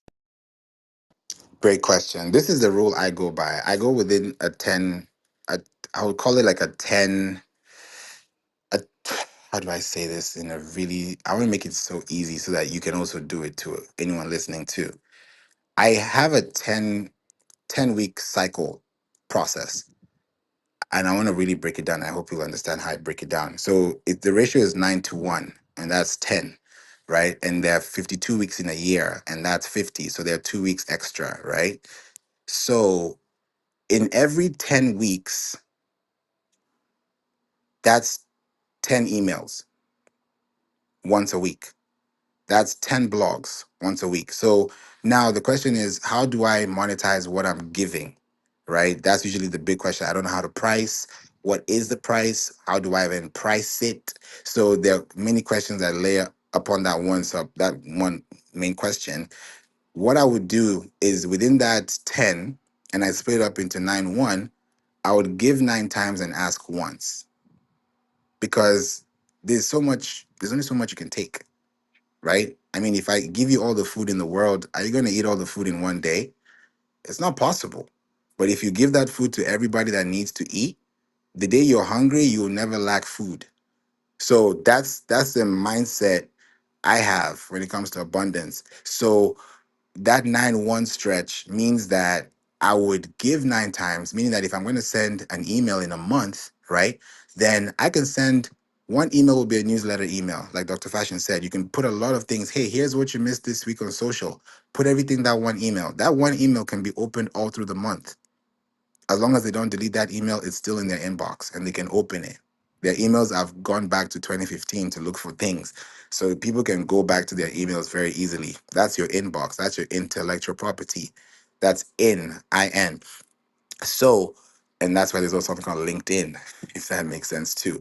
So you give 9 times and you ask once. So that 9 times doesn't have to be giving 9 times via email. I could give 3 times in the month or 4 times in the month, once a week, right?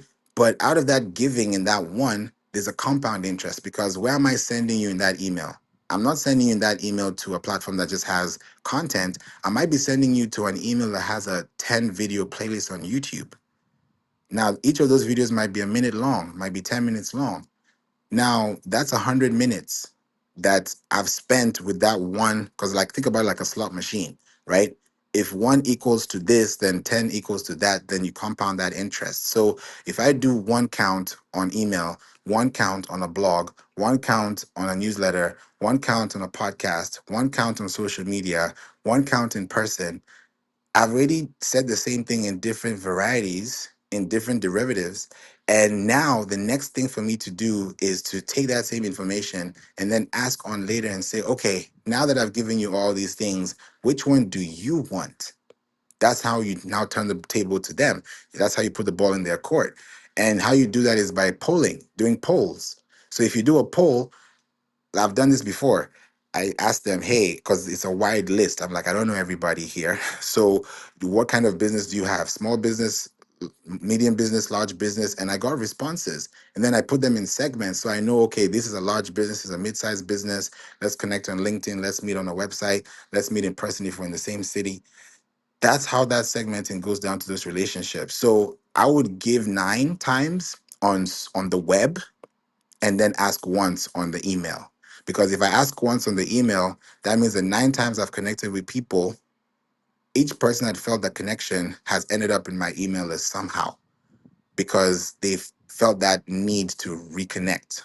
And reconnect means that they're going to revisit your website or return the favor by actually connecting with you, building those blocks based on the conversation that was started. Like if I started a conversation with you, Mo, on the first day we met, the reason why we're still talking today is because of that first conversation we had. It could be 2 years ago, 5 years ago, but that one conversation started something. We all have moments like that. So that's what I would go with. It's a little bit complex, but it's also easy if you just think about the number of times you're doing it in a month. That way, out of the 10 times you've been able to have that exchange, you're able to have more because you're able to give more. That's why I'm here on Clubhouse with you. I don't even know how long we've been on this call because I I'm giving you my time. I should be doing something else, but I'm like, no, I need to be here because I made that intention to show up and I know I have calls, I have meetings, I have clients, I have teams, I have businesses to handle, but I care about you as much as I care about what I'm doing. So I'm not putting a priority or favoritism over the other. So when people see that you're actually giving that time, of course, they're going to ask for 20 minutes to talk to you. 20 minutes out of 24 hours, that's a lot of time. So it depends on how you value, who you value, and why you value those things. So I can't really tell everybody, hey, post once a day, because that once might not be enough for some, and it might be enough for some. So I just give that ratio, and then however you want to fit into that ratio is how you want to fill up your buckets. So that's what I would say, Mo. What do you say? Oh yeah, I agree. I mean, you have to do what's it's more of a trial and error process, right? You have to figure out what your audience wants, what's it needs from you, and but typically for me, give access like the beginning, but as you say, as you get more advanced into it, I mean, 9 to 1 is not bad, right? I mean, even if it was just email, that's once a quarter. But I mean, you can't monetize. Excuse me. You can't monetize it if you're not asking for the business, right, or asking for the sale. So that's the reason why I asked the question. Because if we're all about monetizing, we got to ask for money at some point. That's true. But you don't have to ask. Let me say it this way: people have a very, I mean, everybody has their own way of doing things, but when money is involved in a conversation, people act differently. People things change. Money changes. Let me say it this way: you don't. How do I say this in a very nice way? When you have money, that's when you really know who this person is. You really know who this person is. Like if they ask you for something, you really know. Out of the abundance of the heart, the mouth speaks. It's a biblical principle. So if I know that I'm gonna be abundant in giving because I have, then why not be a blessing to people who don't have? But now, if I'm asking you for money because I'm telling you to do this or do that, people are talking about how, TikTok, I'm not even going to mention names, but y'all might know the context of how things are going on. People are trying to get money in different ways. But at the same time, you're really trying to figure out, like, hey, this is money is a spirit. Let me even go there because it's what you tell it that it's going to do, right? When you get money in a bad way, you're not expecting to have good things happen to you, right? When you get money in a good legal way, then good things happen to you. It's a law of reciprocity. So if I'm telling you, hey, purchase this or purchase that, it's because I know it's going to benefit you. And the person that's wearing the shoe knows where it hurts. So if you know it hurts here, then you're going to fix this right now so that you don't have to hurt later. So I don't think it's a problem to ask because if you don't ask, you don't get. Closed mouths don't get fed, right? Right. So you want to get to the point where you can ask. And sometimes it's hard to raise up your hand and ask. But the day you empower yourself to ask that question is the day you get out of that fear zone and now you start getting comfortable with knowing that you could get uncomfortable again. So I don't like being comfortable with the point where I become lazy. I want to be uncomfortable. Like I want to face challenges because every day God has given us the time and the grace to really, really just be out here and connect with people because it's not every day that's going to be a rainbow day or a sunshine day. Some days going to be hailstorms and tornadoes and earthquakes and things. But are you going to stand the test of time? Or are you just going to be like an hourglass and just pass through it? So it's you to decide how you want to do things. So I feel like, yeah, I would ask, but I would ask in a professional way. I wouldn't say, "Hey, click now, buy now. Here's here now." If you don't get on this call and buy now, then you lose 50. Like, no, that's not gonna fly at all in 2025. So yeah, what do you say? And good to you, Celeste. Welcome. Oh, hey, late to the party per usual, so just hanging out, listening. But yeah, it's been a minute. How's everybody doing? Good, good. Celeste, what do you think about email lists and monetizing? What would your feedback be on this topic? Where do you see email marketing for you, platform wise and monetize wise? So, I actually literally just taught a class on this a few weeks ago. I think most people forget about email marketing because social media is a thing that's like right in their faces all the time. But I tell people all the time, if you have 10,000 followers on Instagram and you make a post, how many people are going to see it? The answer is, it depends, right? On a lot of different factors. But most likely, all 10,000 of those people will not see that post. It might be like, I don't know. Social media is an odd place. So, yeah. However, if you have 10,000 subscribers, granted that you did a good job making sure your list is legit. If you have 10,000 subscribers, you send an email. How many people are going to actually see that email? Well, it's much higher, right? Your open rate, depending on how strong your subject line is, that's up in the air. Maybe everybody won't open it, but the majority of those people will see the email.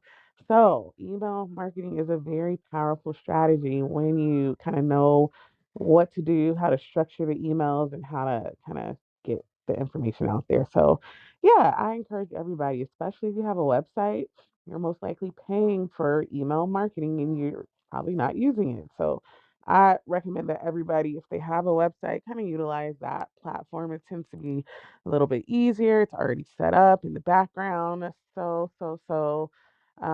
Much information already there that you're paying for. So yeah, I'll land the plane there. But I definitely love the subject and I do use email marketing and it definitely works for me.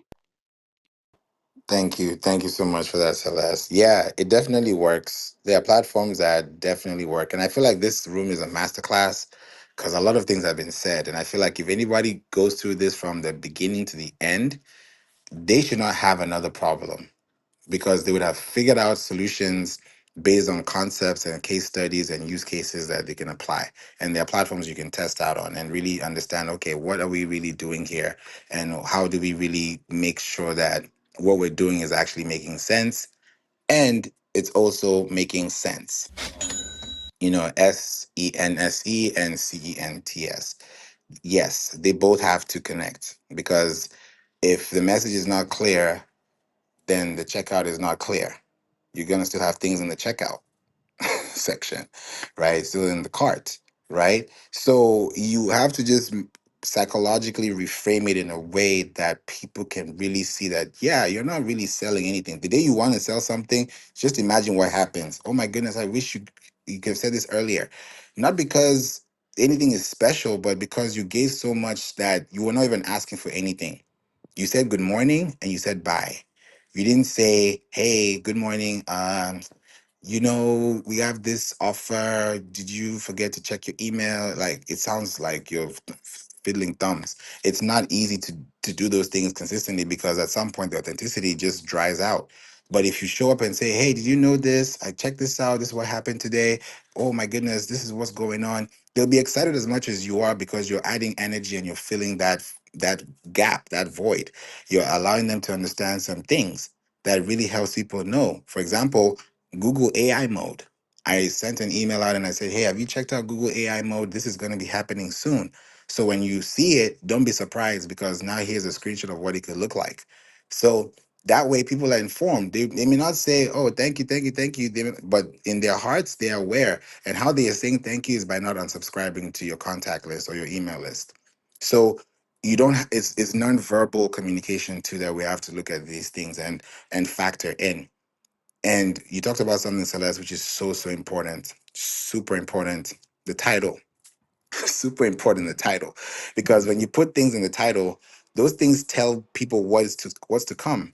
If you put a target sign, a pin sign, a cash sign, a cart sign, you're already psychologically humanizing the brand and letting people know that there's a difference between caps lock and not caps lock. Let me say it like that. So if there's small caps, then people can actually connect. I was on this call with the Pod SEO team earlier today. I was mentioning that, and apparently there's a whole keyword space on for podcasts, for Apple, for Amazon, for Spotify, and for YouTube. And that's something I'm looking at now, and I'm like, the search volume is intense because it's picking up from all these search engines and all these Apple directories. If you've never known this, know this now. I got to know this from somebody who has been doing this for decades, and I was like, I got to tell y'all because it makes so much sense. And I would apply this to any search engine too. The first four characters, including spaces, triggers the algorithm and automates your search. I'll say it again. The first four characters, including spaces, automates and triggers the search.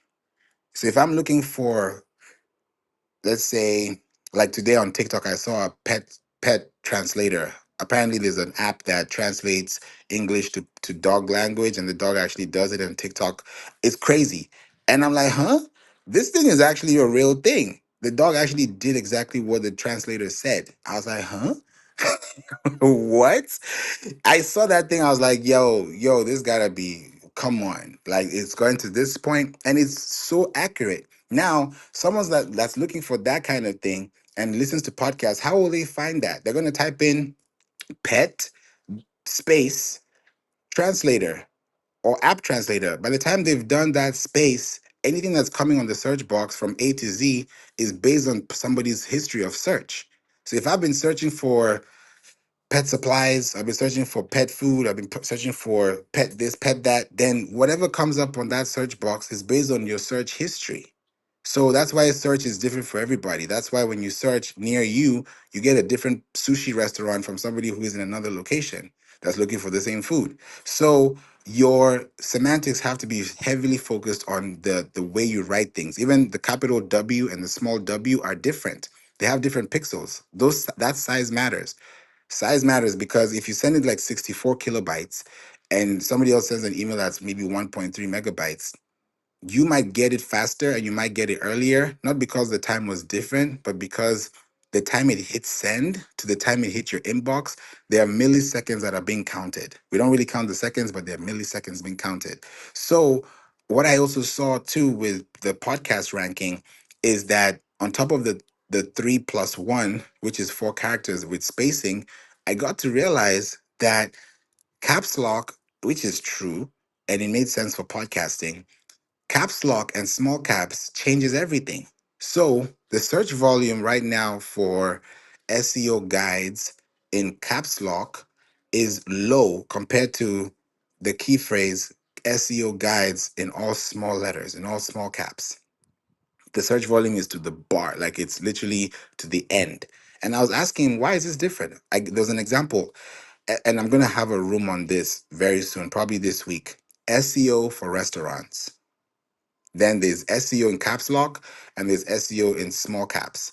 And we all love food. So if you can even enjoy the conversation knowing how to search for better food when you go online, that's going to be an episode for you. So both consumer and producer, you're going to enjoy that episode when we talk about it because the word SEO in caps lock has a completely different search volume than the SEO in small caps. So when I'm going to also have the podcast episode, I'm not going to have SEO in all caps. I'm going to have it in small caps, so when you change those little things, you end up from being in the spam to being in the primary inbox. So it's a lot going on. I know this is a heavy topic, but I really want to just make sure that if you're doing this correctly, it helps. And if you're using titles with question marks, that also helps too. Use question marks in your titles. Use question marks in your podcast titles. Use question marks in your blog titles. Use question marks in your email titles. When you use question marks, it helps. Where's the platform in the world that has the biggest number of questions? Google. People also ask. The more questions you answer, the more questions they pull up for you. If you pick question C out of ABCD, the next ABCD is going to be semantically connected to the C count because in C you asked about pricing. Now the next 4 questions are going to say is pricing this or what's the difference? Because as you click, you scroll. As you scroll, you find. As you find, you save. So it's a repetitive cycle that we are all doing, but we don't really know what we're doing until we see what we're doing. I also didn't know what I was doing until I realized, maybe I need to change it like this. Because the more you know, the more you don't know. And that's why I love having interactive sessions like this, because you get to learn the little things go a long way. Little things go a very long way, like taking the trash out. Little things go a long way.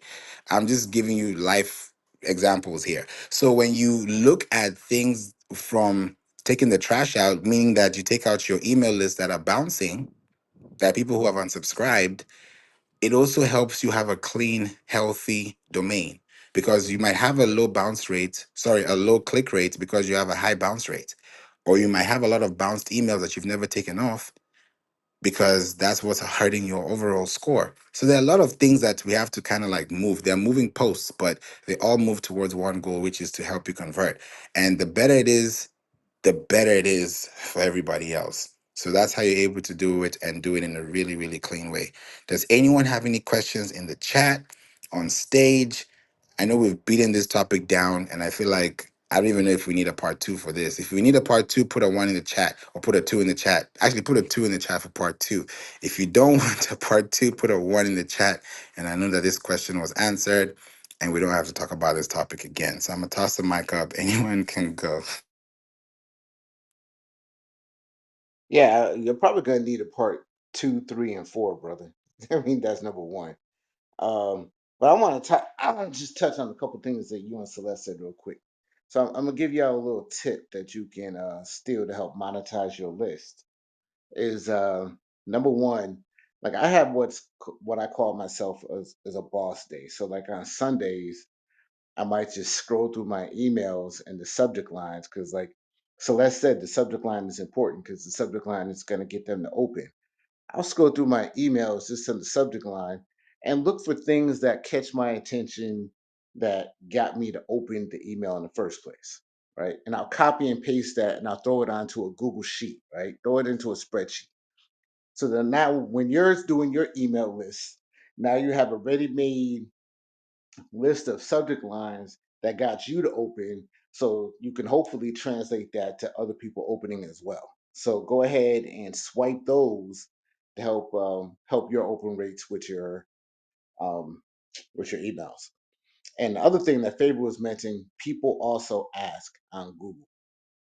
That is vital, vital to delivering relevant content to your audience, because Google is telling you exactly what these people are searching for, right? So if you answer, like, say you take a blog post and just say how to start a business, and it gives you four different questions that people ask, you write a blog post with all four of those questions in it.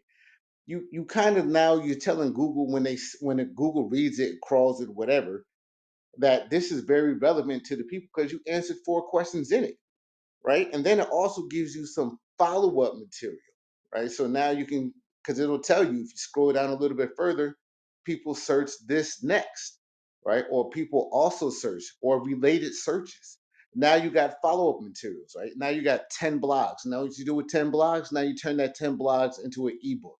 And now you use it for a lead magnet or you sell that, right? But all of that is entirely critical to you because Google is telling you what's relevant. So that's a free tip that you can use to develop your content from here on out. That's all I just wanted to say, brother.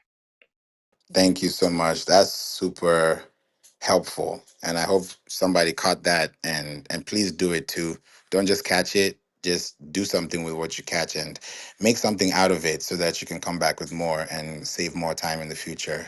100%. I love that you mentioned that too. And a lot of people put two in the chat. So since y'all put a two in the chat, I'm gonna be back for part two. And I feel like today is a Tuesday, so I'll probably do this next week, Tuesday. Yeah, I'll keep it consistent. I'll do it next week, Tuesday, same time, because consistency is key in everything. Follow up is consistency, and consistency is key. So because you guys put a two in the chat, we'll definitely, and Selector Slim said and a four and a three and a two.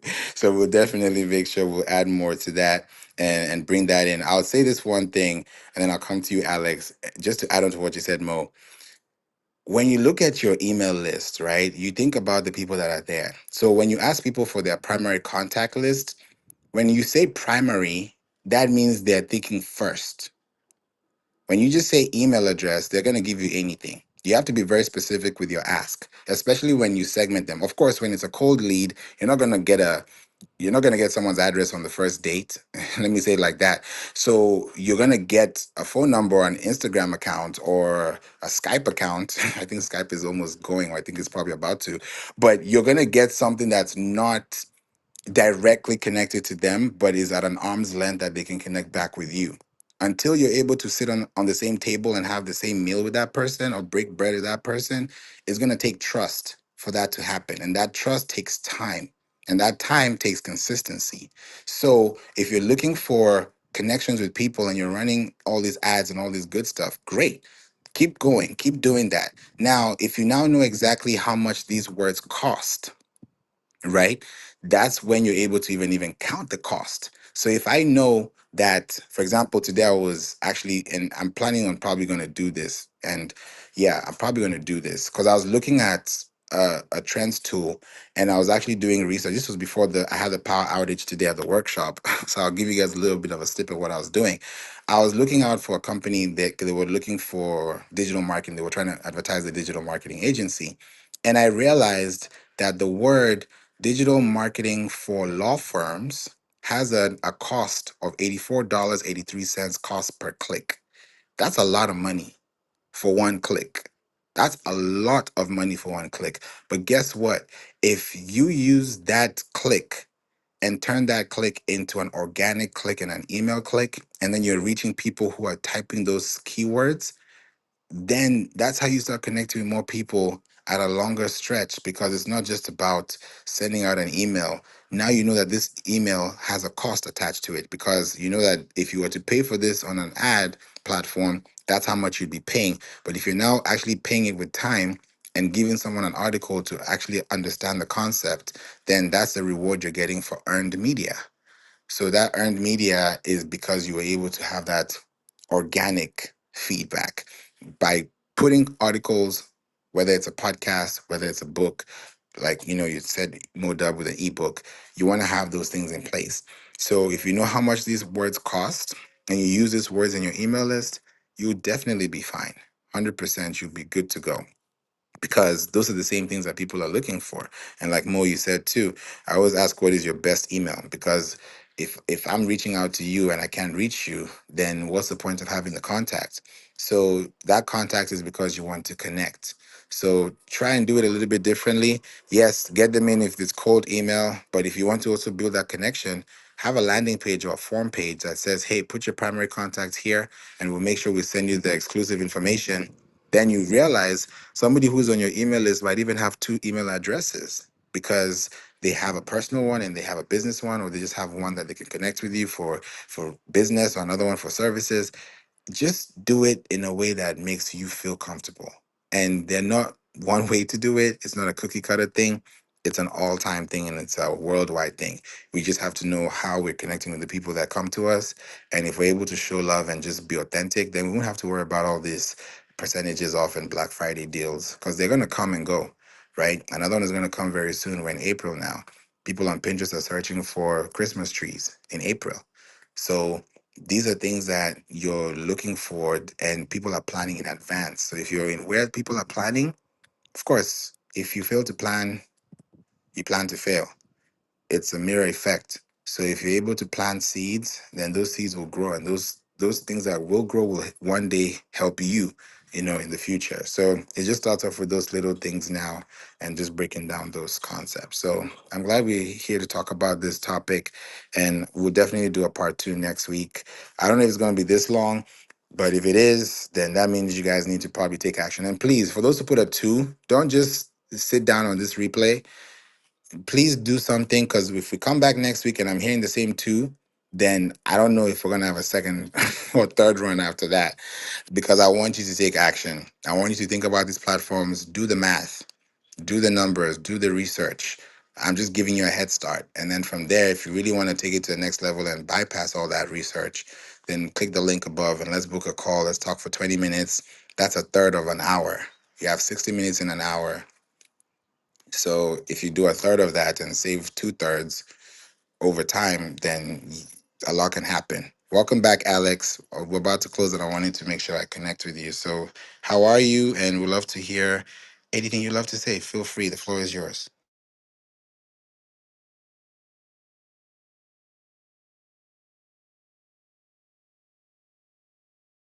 Alex going once.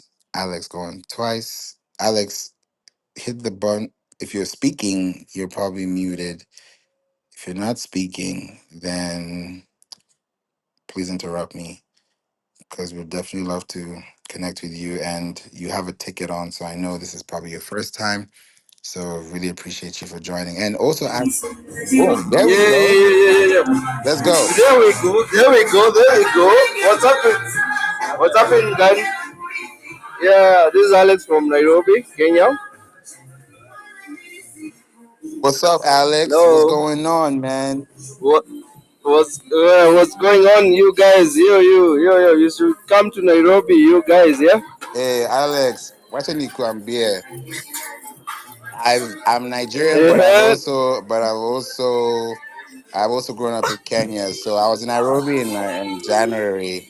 So I know Uh Nairobi is huh. a vibe. Everybody that hasn't been to Nairobi should be there. So thanks for being here. It's an international app. And I love this. We're about to end. You just started an after party before we close the party.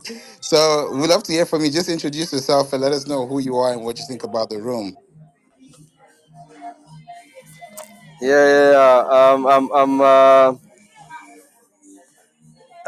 uh, I'm Alex.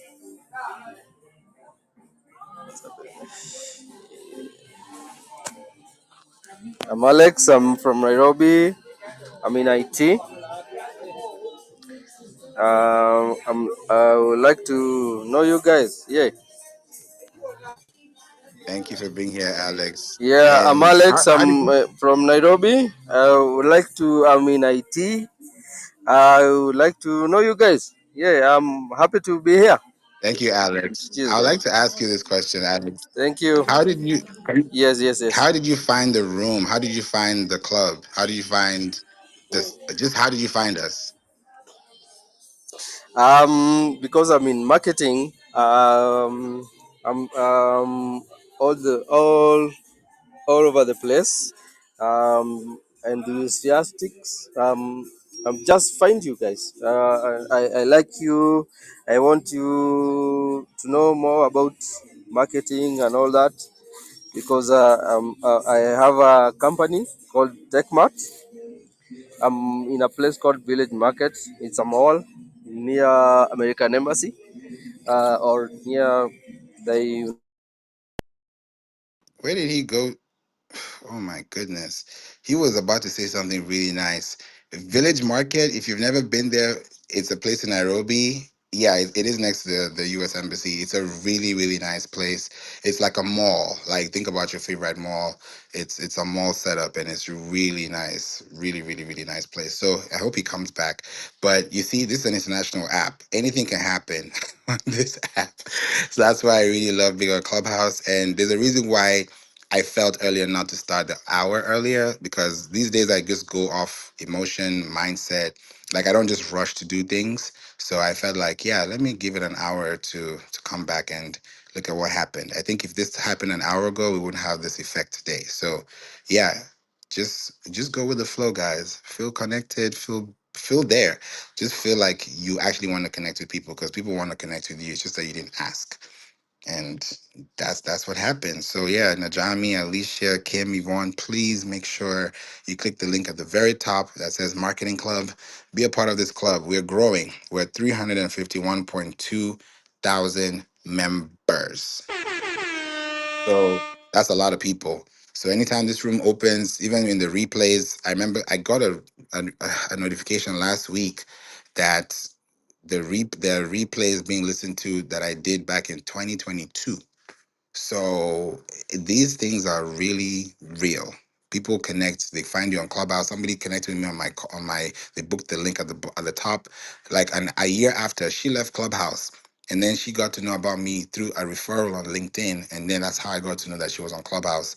And I never met her on Clubhouse, but she saw me on Clubhouse, and then the person that she recommended me to on LinkedIn, she remembered the Clubhouse rooms I had. So it's you never know, you just never know. So just be yourself. I think that's the best way to be, because if you be someone else, it's going to be hard to catch up, and I'm not trying to catch up. I'm trying to stay in my lane as well. So this has been great. Thank you all so much for being here. Mo, Dr. Fashion, Celeste, Sack, Austin, Sist, Chris, Beston, Rayan, Ikope, I hope I said it correctly, Selector, Andrea, Hardly, Najami, Alicia, Kim, Yvonne, and Alex. Alex came back, and I hope you're doing well, Alex. And I don't know how you left the space, but I'm glad that you're able to be here. I appreciate you so much. And yeah, I'll be here again next week with this topic. But if you want to also see more of what I do, just please make sure that you go to we don't play podcast.com. That's a podcast platform. You're able to tap in, listen to the show, and we have really, really great episodes that, will help you get better at what you're doing and just make sure that you're able to see much better results, with your business. So yeah, I got a hot mic. Go ahead, Celeste. It's me. Can you hear me? I got a question. Yeah. They be partying at 3:11 p.m. in Nairobi because it was lit wherever Alex was. I need to go. You know what? It's actually they're 8 hours ahead.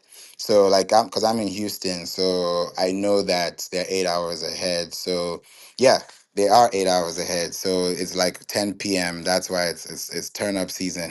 So that's probably Oh, why. I tried to. First of all, my search engine failed me because they said it was 3:11, but 10 p.m. Okay, that sounds better. But still, yeah, it sounded so fun. It's amazing. Y'all just got to go and experience it. I don't know how to express it, but Kenya is a beautiful place.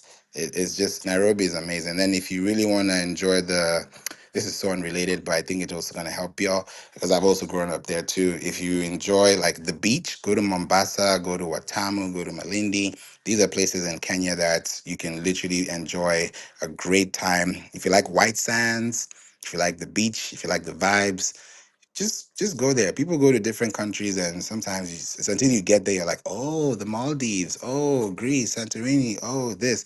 It's when you go there, you're like, oh, okay, there's a country too that looks nice. There's Seychelles. There are so many countries that are beautiful, and Kenya is one of them as well. Oh, really quick, isn't Nairobi where they have that giraffe hotel? Yeah, Masai Mara. Oh Yes. my god, I dream to go there. Yes, I have to go. If you haven't, look that up. It is crazy amazing, like the videos they have online of that. The giraffe manor. Yeah, it's a beautiful place. Definitely. There's even a place called Giraffe Center that you can actually feed the giraffe. So you go there, they'll give you the food for the giraffe and you can actually feed. It's a beautiful experience. You can do a lot there. Just gotta go. But just make time and eventually if it's a vacation location, definitely do it. And I love different countries. I love visiting different countries.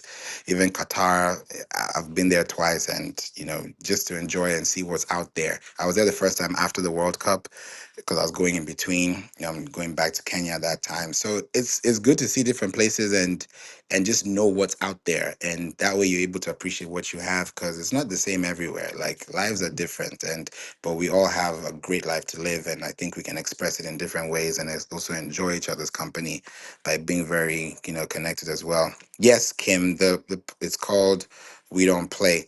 And yes, I haven't been to Tanzania. I've been to Uganda, but I haven't been to Zanzibar. I definitely that's also a very beautiful place to go to. So yeah, a lot of great places to be at. If you just know where you want to be, research. Like even where I'm staying, I even did research. Zip code marketing, planning, knowing exactly where you are communicating. You never know the things like those little things that you get along the way would be like little clues that take you to the best place possible. So if you want to listen to the podcast, the link is in the chat. We don't play podcast.com, or just go to we don't play and search for you know, the podcast show and you listen to it there, find it there. We're closing on 500 episodes. And right now we're in the top 100,000 out of 4 million podcast shows in the world. So that is a big responsibility. And that's why I really enjoy doing this because I know someone's going to listen to it and it happens. Like I've seen it happen on LinkedIn. Somebody reached out to me a year after and he's all the way in is it in Nigeria or Angola, one of the two. And he's a C-suite level manager, and he didn't know that Pinterest could do what it did because he listened to an episode from me back in the day. So these things I know, like top 10 episodes right now on the podcast, none of them are 2025 episodes. They're all 2022, 2023, 2024. It's like your taxes. You do it the year before, but what you did the year before helps you to project the year after. So, I mean, just do what you can, but also do it well and do it with class. And eventually, the right people will find you and the right people will connect. So, thank you so much. I appreciate that. Yes, the platform is called Pod SEO. And anybody that has a podcast, you can check your ranking. Like I talked to the guy from Switzerland today, amazing guy, and we're gonna have a follow up call too because I told you they don't even have an affiliate link yet. I told them you guys need to get in here because when you get to know how you start ranking, you have better conversations with people. Like now I can say, hey, we're here. This is a ranking. Here's a snapshot. It was so hard for me to tell what I only know. I'm 2.5% global ranking. I know that we're listened to in 124 countries, but I didn't even know what I'm ranked on Apple. And that's something I need to know. So now that I know what my ranking is on Apple, on Amazon, on Spotify, then I know how to move. And that's how you can move too. So check out podseo.com. It's a really crazy, amazing place. You can go crazy and have a 7-day free trial. Check it out and see what you rank for and then see the keywords you rank for. That's the best part. When you start seeing the keywords you rank for, you start doing more. Like I'm ranking for monetized email lists. So I know this episode is going to be listened to a year from now. 10 years from now, God willing. It's just a matter of being responsible and also being disciplined with the time that you invest. So, speaking of time, I don't want to take too much of your time. I want to respect your time and give you your time back. And I'm happy that you're able to be here. If you didn't catch this room, please listen to replay. Mr. Chris, thanks for being here as well. Please listen to replay and book a call with me if this resonates with you and if you're ready to take action. And that way we can actually help you get to the finish line at a faster record time. So with that said, God bless you all. Happy April and have a blessed month. And I'm going to see you guys in the clubhouse streets in a few days.